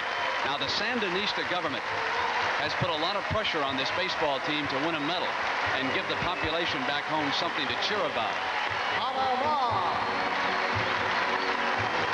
That is a videotape in 1983 that they continue to play on television back in Nicaragua. Panama with 100 athletes and a softball player, Carlos Mendoza, bearing the country's flag. He was a member of the national baseball team, and then he switched to baseball, or to softball from baseball. And for the last few months, Panama has been the scene of a great deal of political unrest and violence.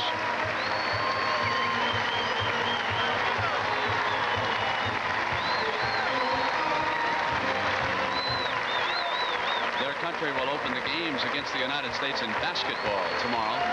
Paraguay.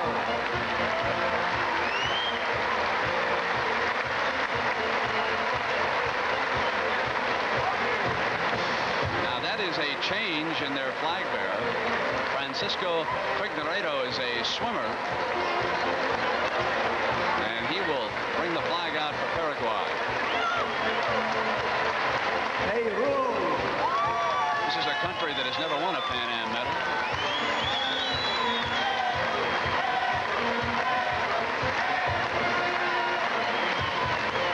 And as for Peru, well, the women's volleyball team is favored to win a medal here.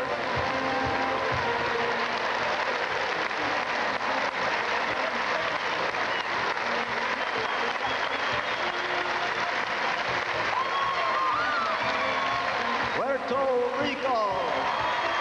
Puerto Rico.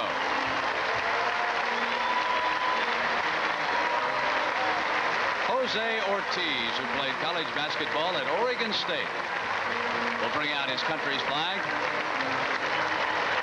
First round draft choice of the Utah Jazz. Puerto Rico is a commonwealth of the United States. Puerto Ricans are United States citizens. They serve in our military, but they cannot vote for president and vice president. That country, of course, was the host of the 1979 Bob Knight games, if you will. Incidentally, Knight has sent a letter to Puerto Rico apologizing for his actions in those games.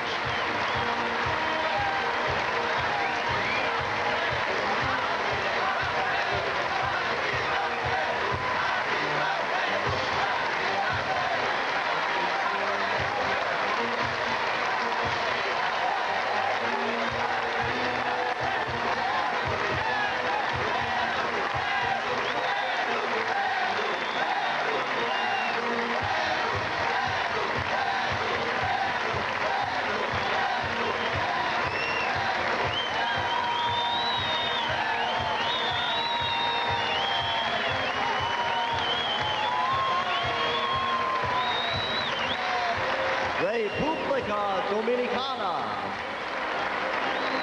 The Dominican Republic. And their flag bearer is Mario Alvarez Soto, table tennis champion and a gold medalist at the '86 Central American Games. You know, one of the greatest honors in international competition is to be selected to carry that flag. 4 years ago, Denise Curry was chosen by her U.S. teammates to bear the Stars and Stripes in Caracas. And here's how she recalls that great thrill in this Pan-American memory.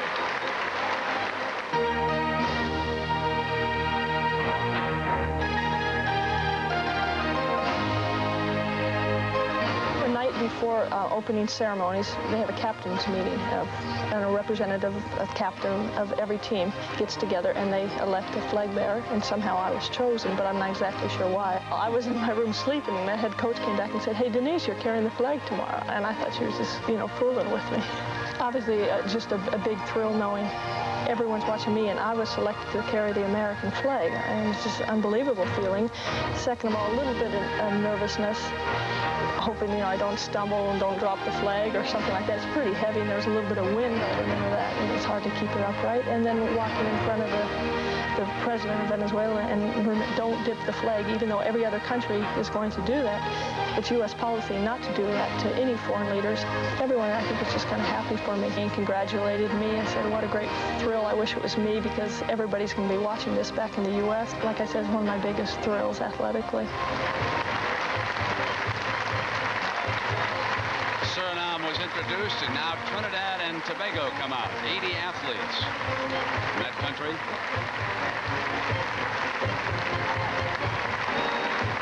Ian Morris, he'll compete in track and field. Bearing their flag, he attends Abilene Christian.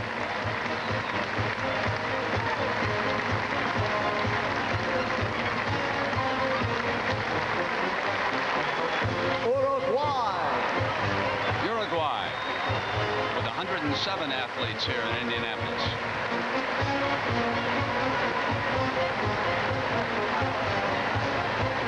Toshan, a fine weightlifter from Uruguay. He was their athlete of the year in '86 and the South American record holder.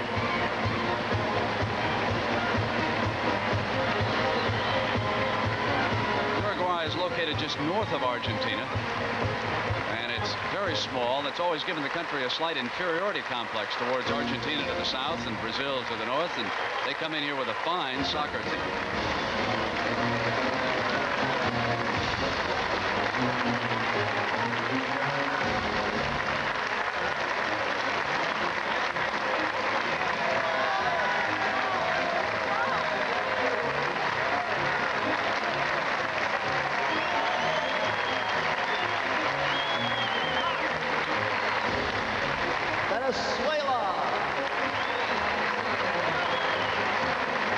Venezuela being introduced, and they provided us with our only controversy of the morning.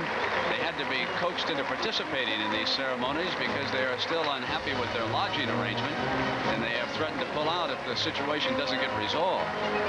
Panama, for example, has been forced to change lodgings 3 times already.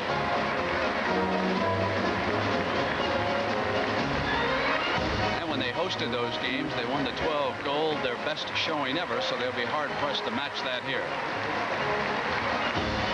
Another country in South America which loves baseball, hotbed for former Major League shortstops, including Davey Concepcion and Luis Aparicio.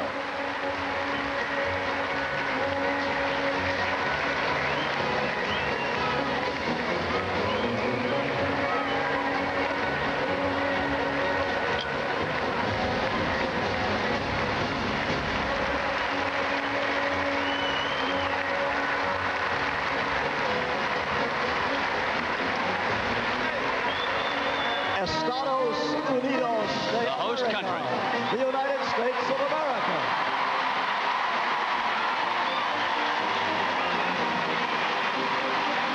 What a remarkable story that is. Jim Abbott, who was born without his right hand, will bring the Stars and Stripes.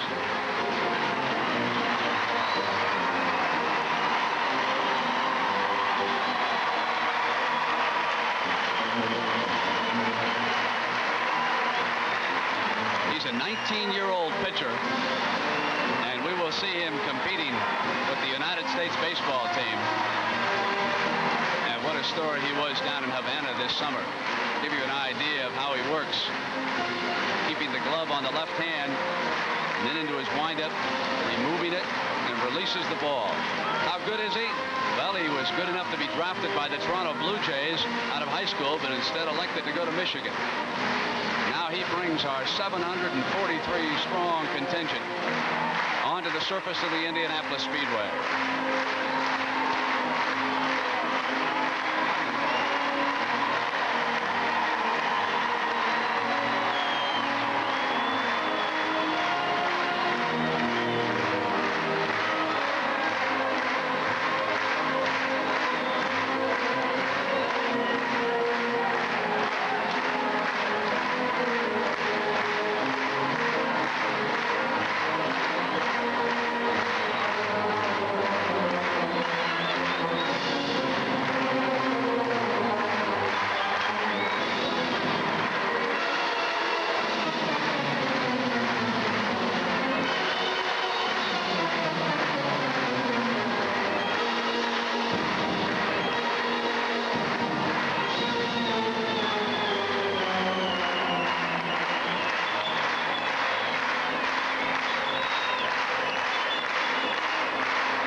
Represents his country.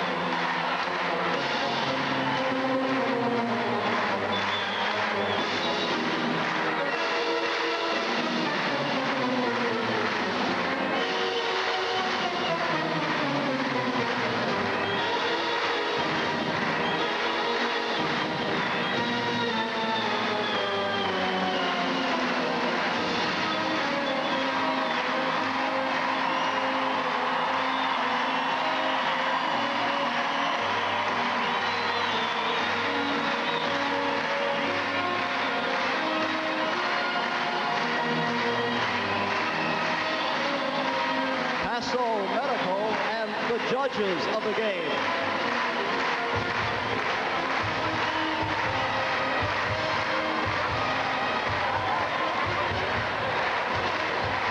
We will continue. Still to come, who will light the torch to start these 10th Pan American Games? We all recall that moving moment when it was Rayford Johnson in Los Angeles. Who will provide us with that moment here in Indianapolis? We'll find out. It's still ahead of us as the games will officially be opened by Vice President George Bush. We have seen the athletes from the 38 nations arrive, and we will continue with our coverage.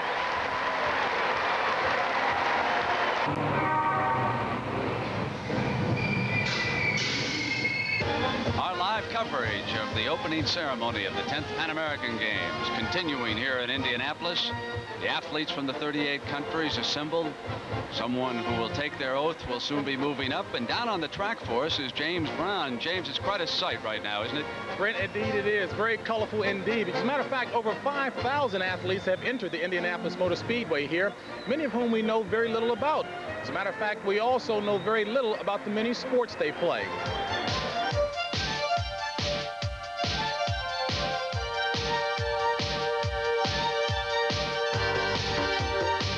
One of the Pan American sports in which America has high hopes is volleyball.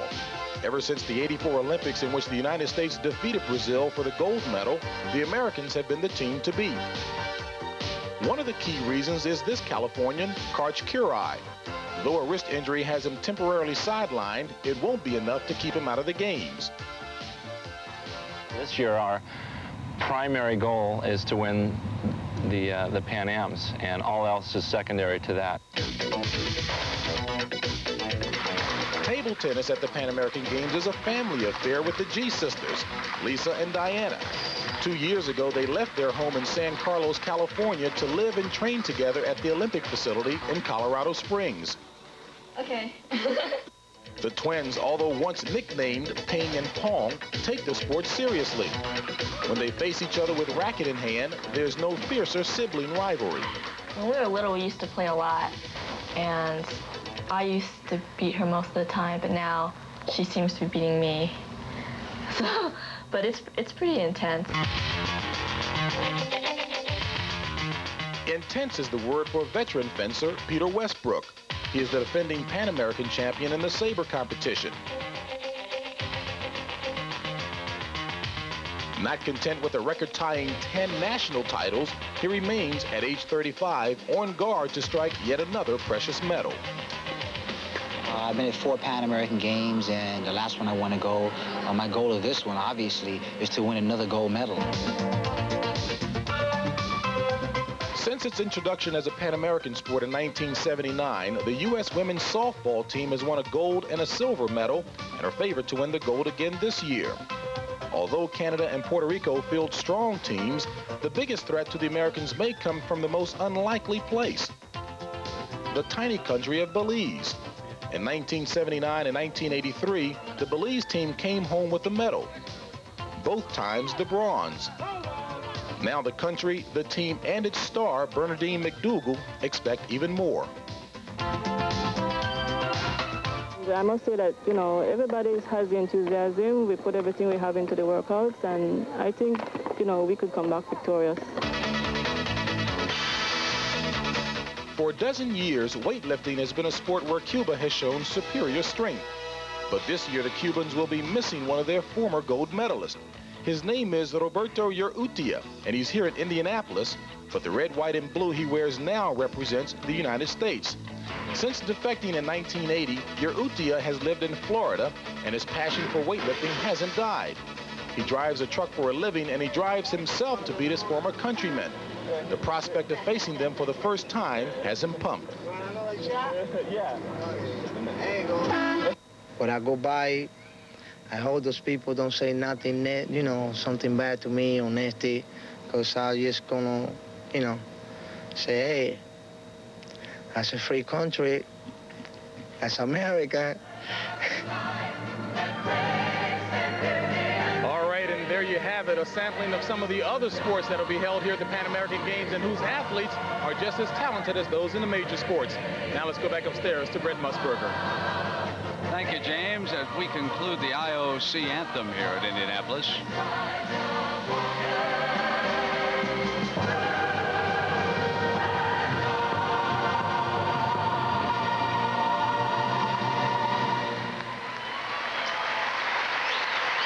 And now we direct your attention to the flagpole on the south end of the center stage, where the president of the Pan American Sports Organization, Senor Mario Vasquez Arana, accompanied by the chairman of PAX Indianapolis, Mr. Ted Boehm, will raise the flag of the Pan American Games.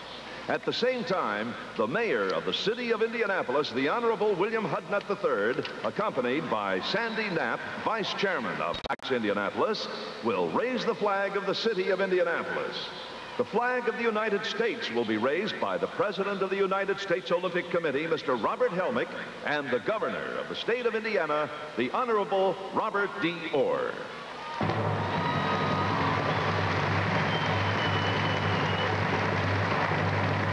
Singing the national anthem is the star of the television series Benson. Please welcome Mr. Robert Guillaume.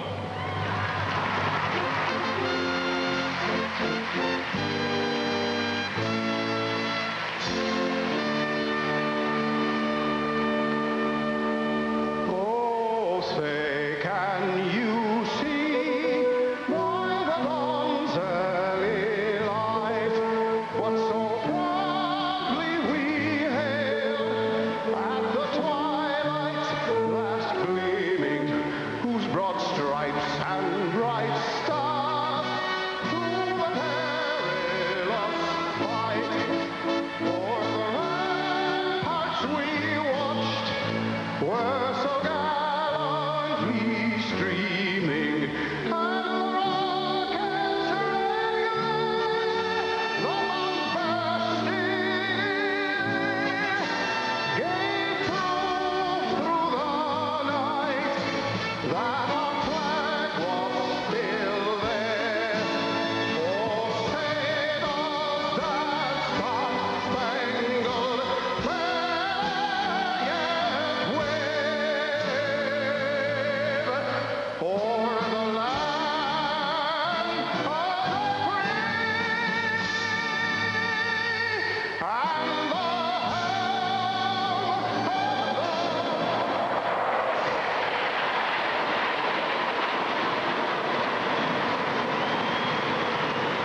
torch lighting ceremony is still ahead of us as we continue live in just a moment.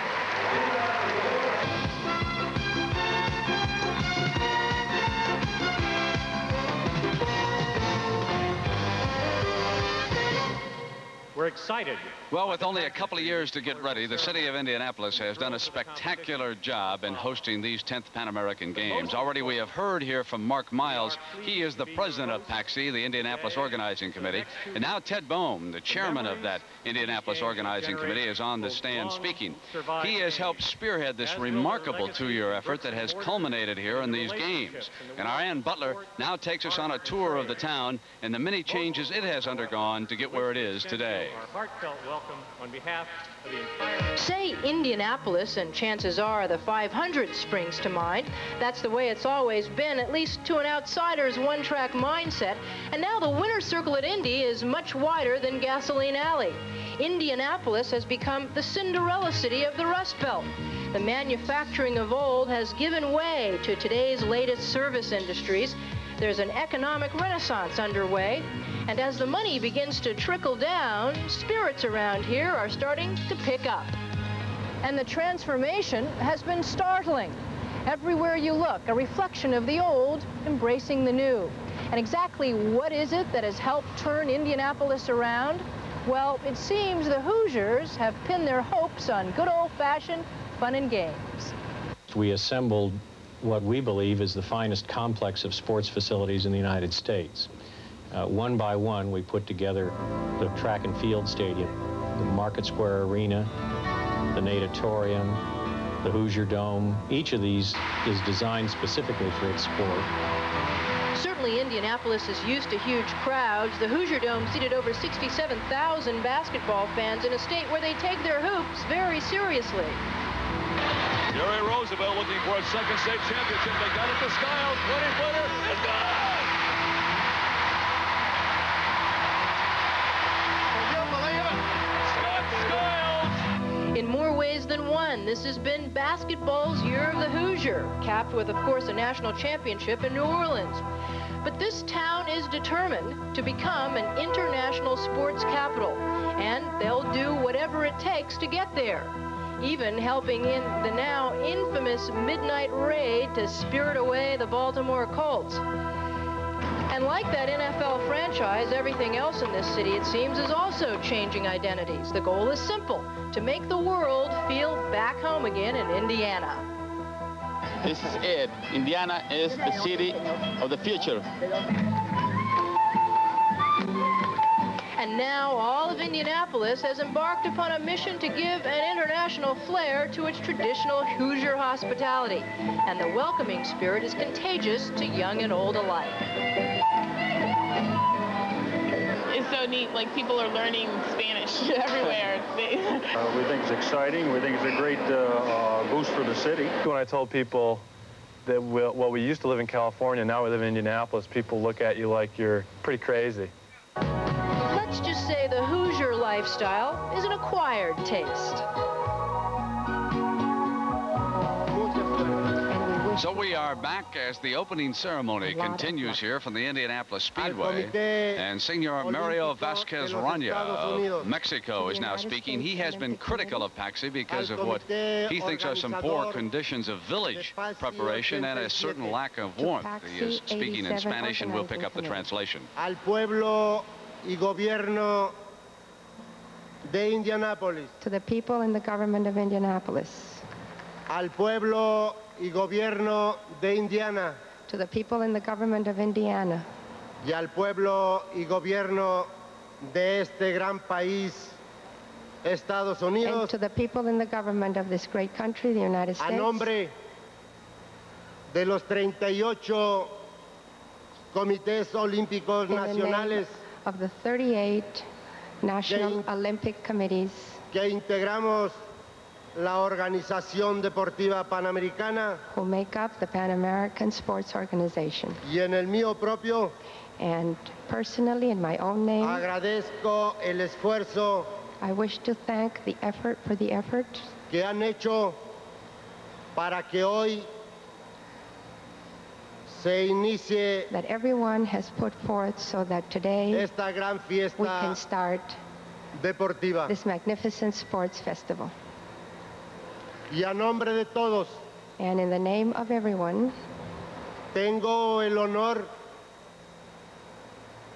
de rogar al señor it vicepresidente is an honor George Bush, for me to ask vicepresidente Vice de los President Estados Unidos de George América, Bush, the Vice President of the United States of America, nos honre a inaugurar to honor los us 10º Juegos Deportivos by Panamericanos. opening these 10th Pan American Games. Muchísimas gracias. Thank you very much.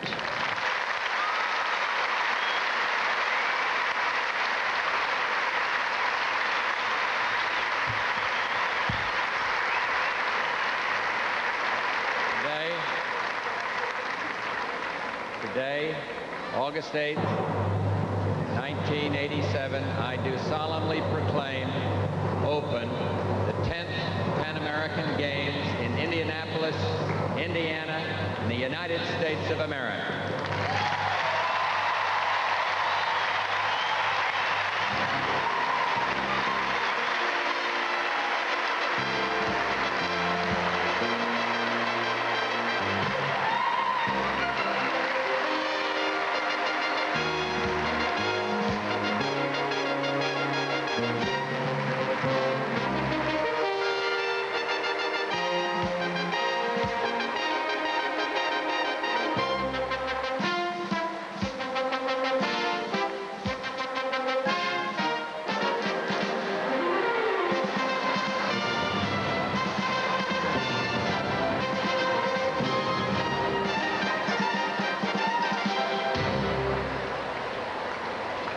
A tradition of the Pan American Games is the exchange of the traditional flag of the Pan American Games.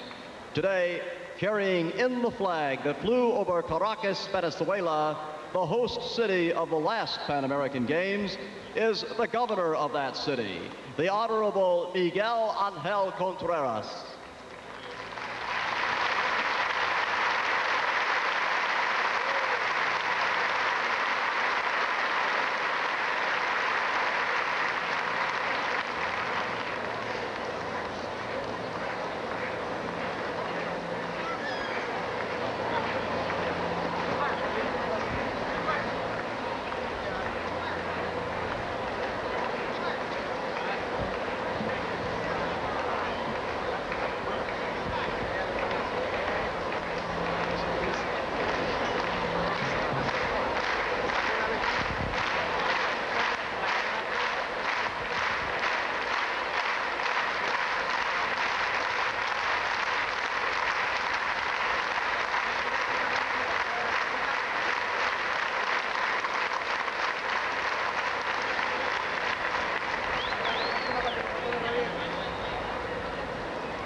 It is with pleasure. Well, still to come, that I pass the torch lighting ceremony following this. Organization from the city of Caracas, Venezuela, to the city of Indianapolis, Indiana.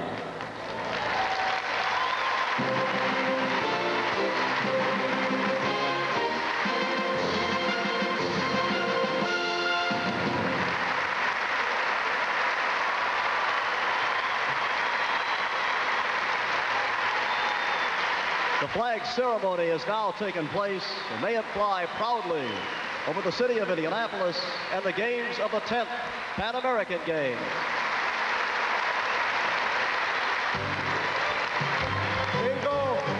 So the 15 days of competition in 30 sports officially has been opened, and the torch is now approaching the Indianapolis Speedway. We'll be back with its lighting here at the center of the stage in just a moment.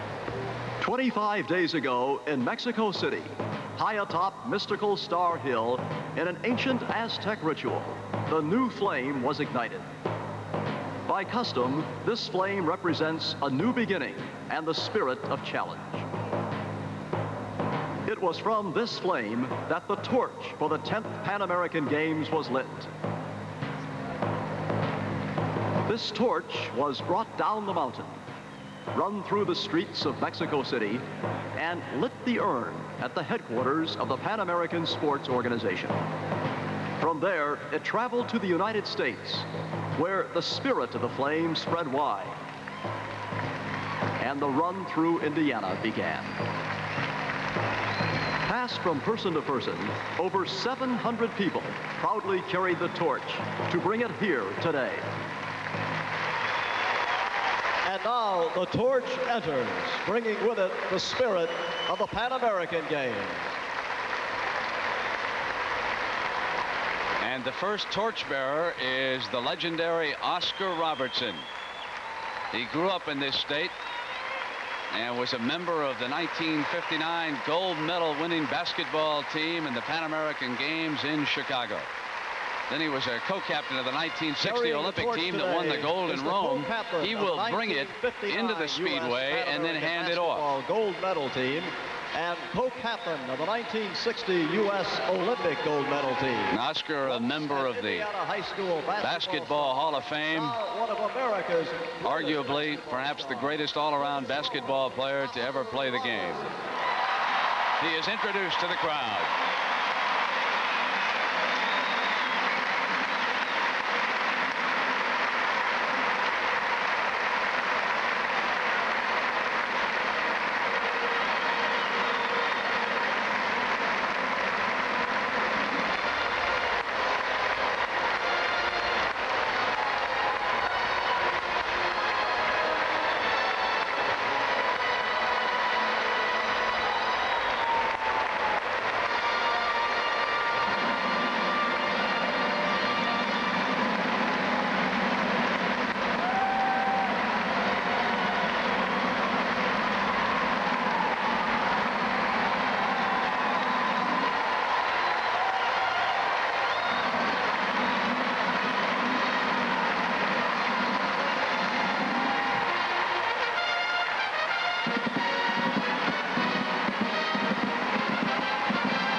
Running alongside Oscar and ready to receive the torch is 15-year-old Christy Phillips.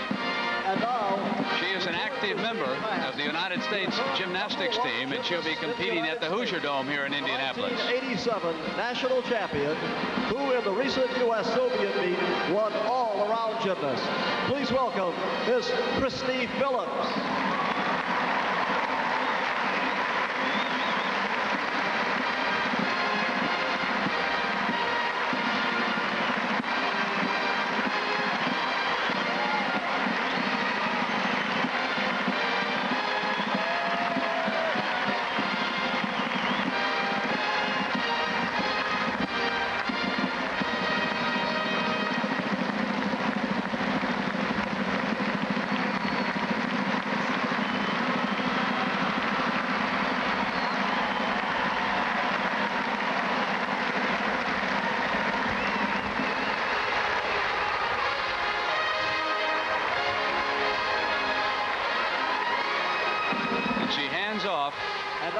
legendary athlete, the great Wilma Rudolph, who in 1959 at the Pan Am Games in Chicago won the silver medal in the women's 100 meters, and that led to 3 golds in the 1960 Olympics.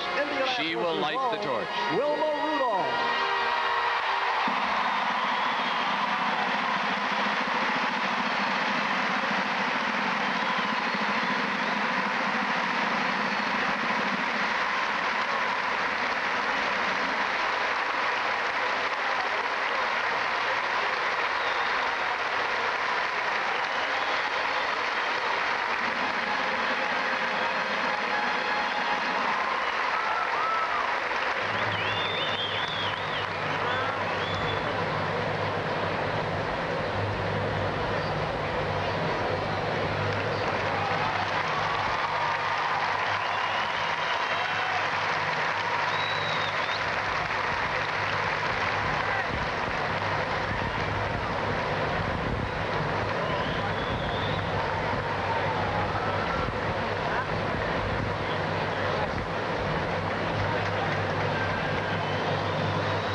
Ladies and gentlemen, the parade of the national flags.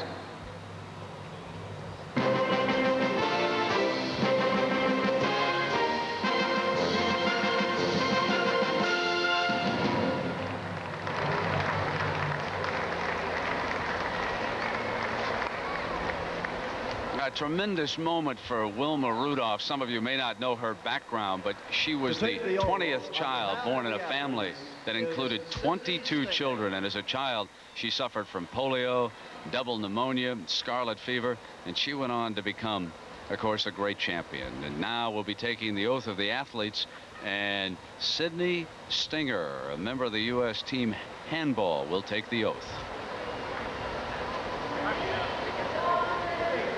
I promise that we will take part in these, the 10th Pan American Games, respecting and abiding by the rules with which they are governed, in the true spirit of sportsmanship, for the glory of sport and the honor of our teams.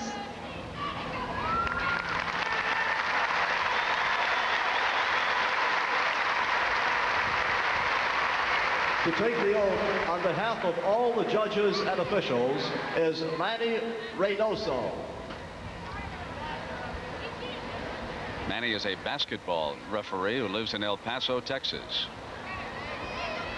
In the name of all judges and officials, I promise that we will officiate in these games with complete impartiality, respecting and abiding by the rules which govern them in the true spirit of sportsmanship.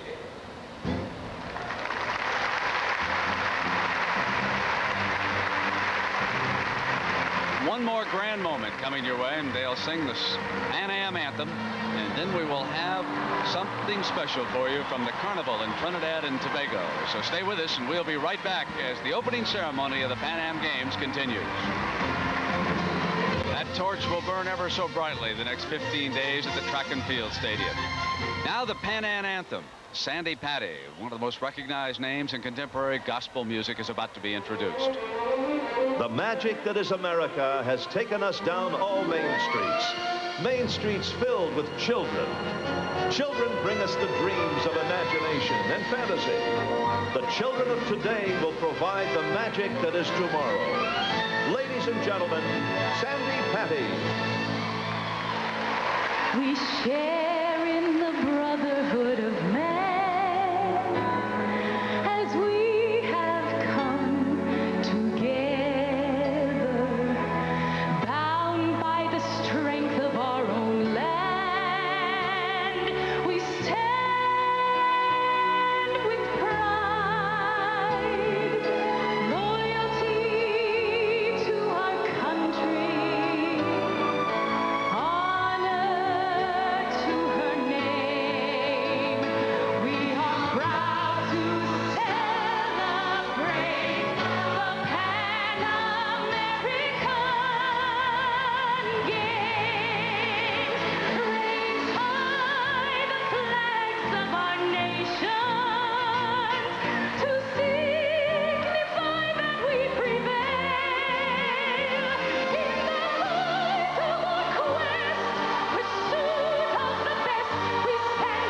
now, in a special grand finale tribute to the athletes, PAX Indianapolis and Walt Disney World proudly present the Carnival of the Americas celebration.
On behalf of the people of Indiana, PAX Indianapolis, and the cast of Walt Disney World, we salute the athletes of the Americas. We wish all the participants good luck throughout the next 15 days of competition.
A beautiful sea of color here at the Indianapolis Speedway as these 10th Pan American Games are officially open.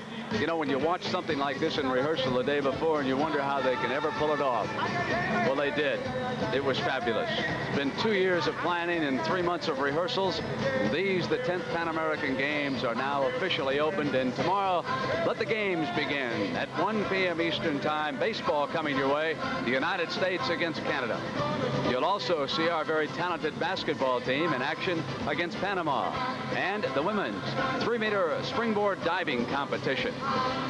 And then over in track and field, we'll have the start of competition in the men's 100-meter dash.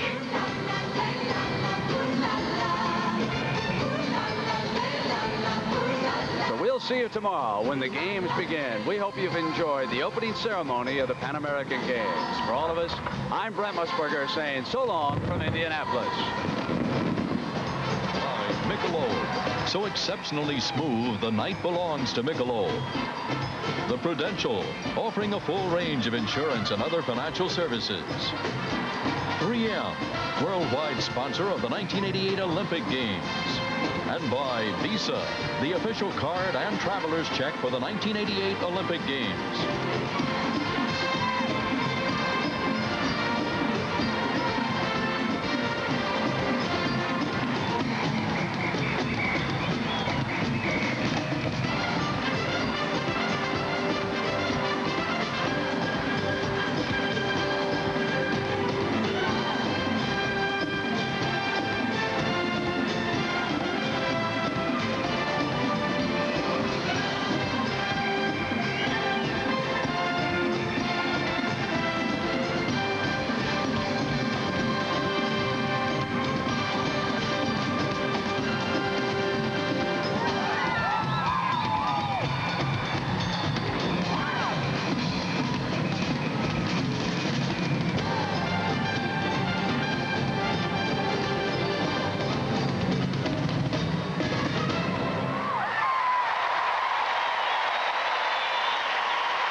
Ladies and gentlemen, thank you for being part of the ceremony today. Now as you exit, please be careful and watch your step.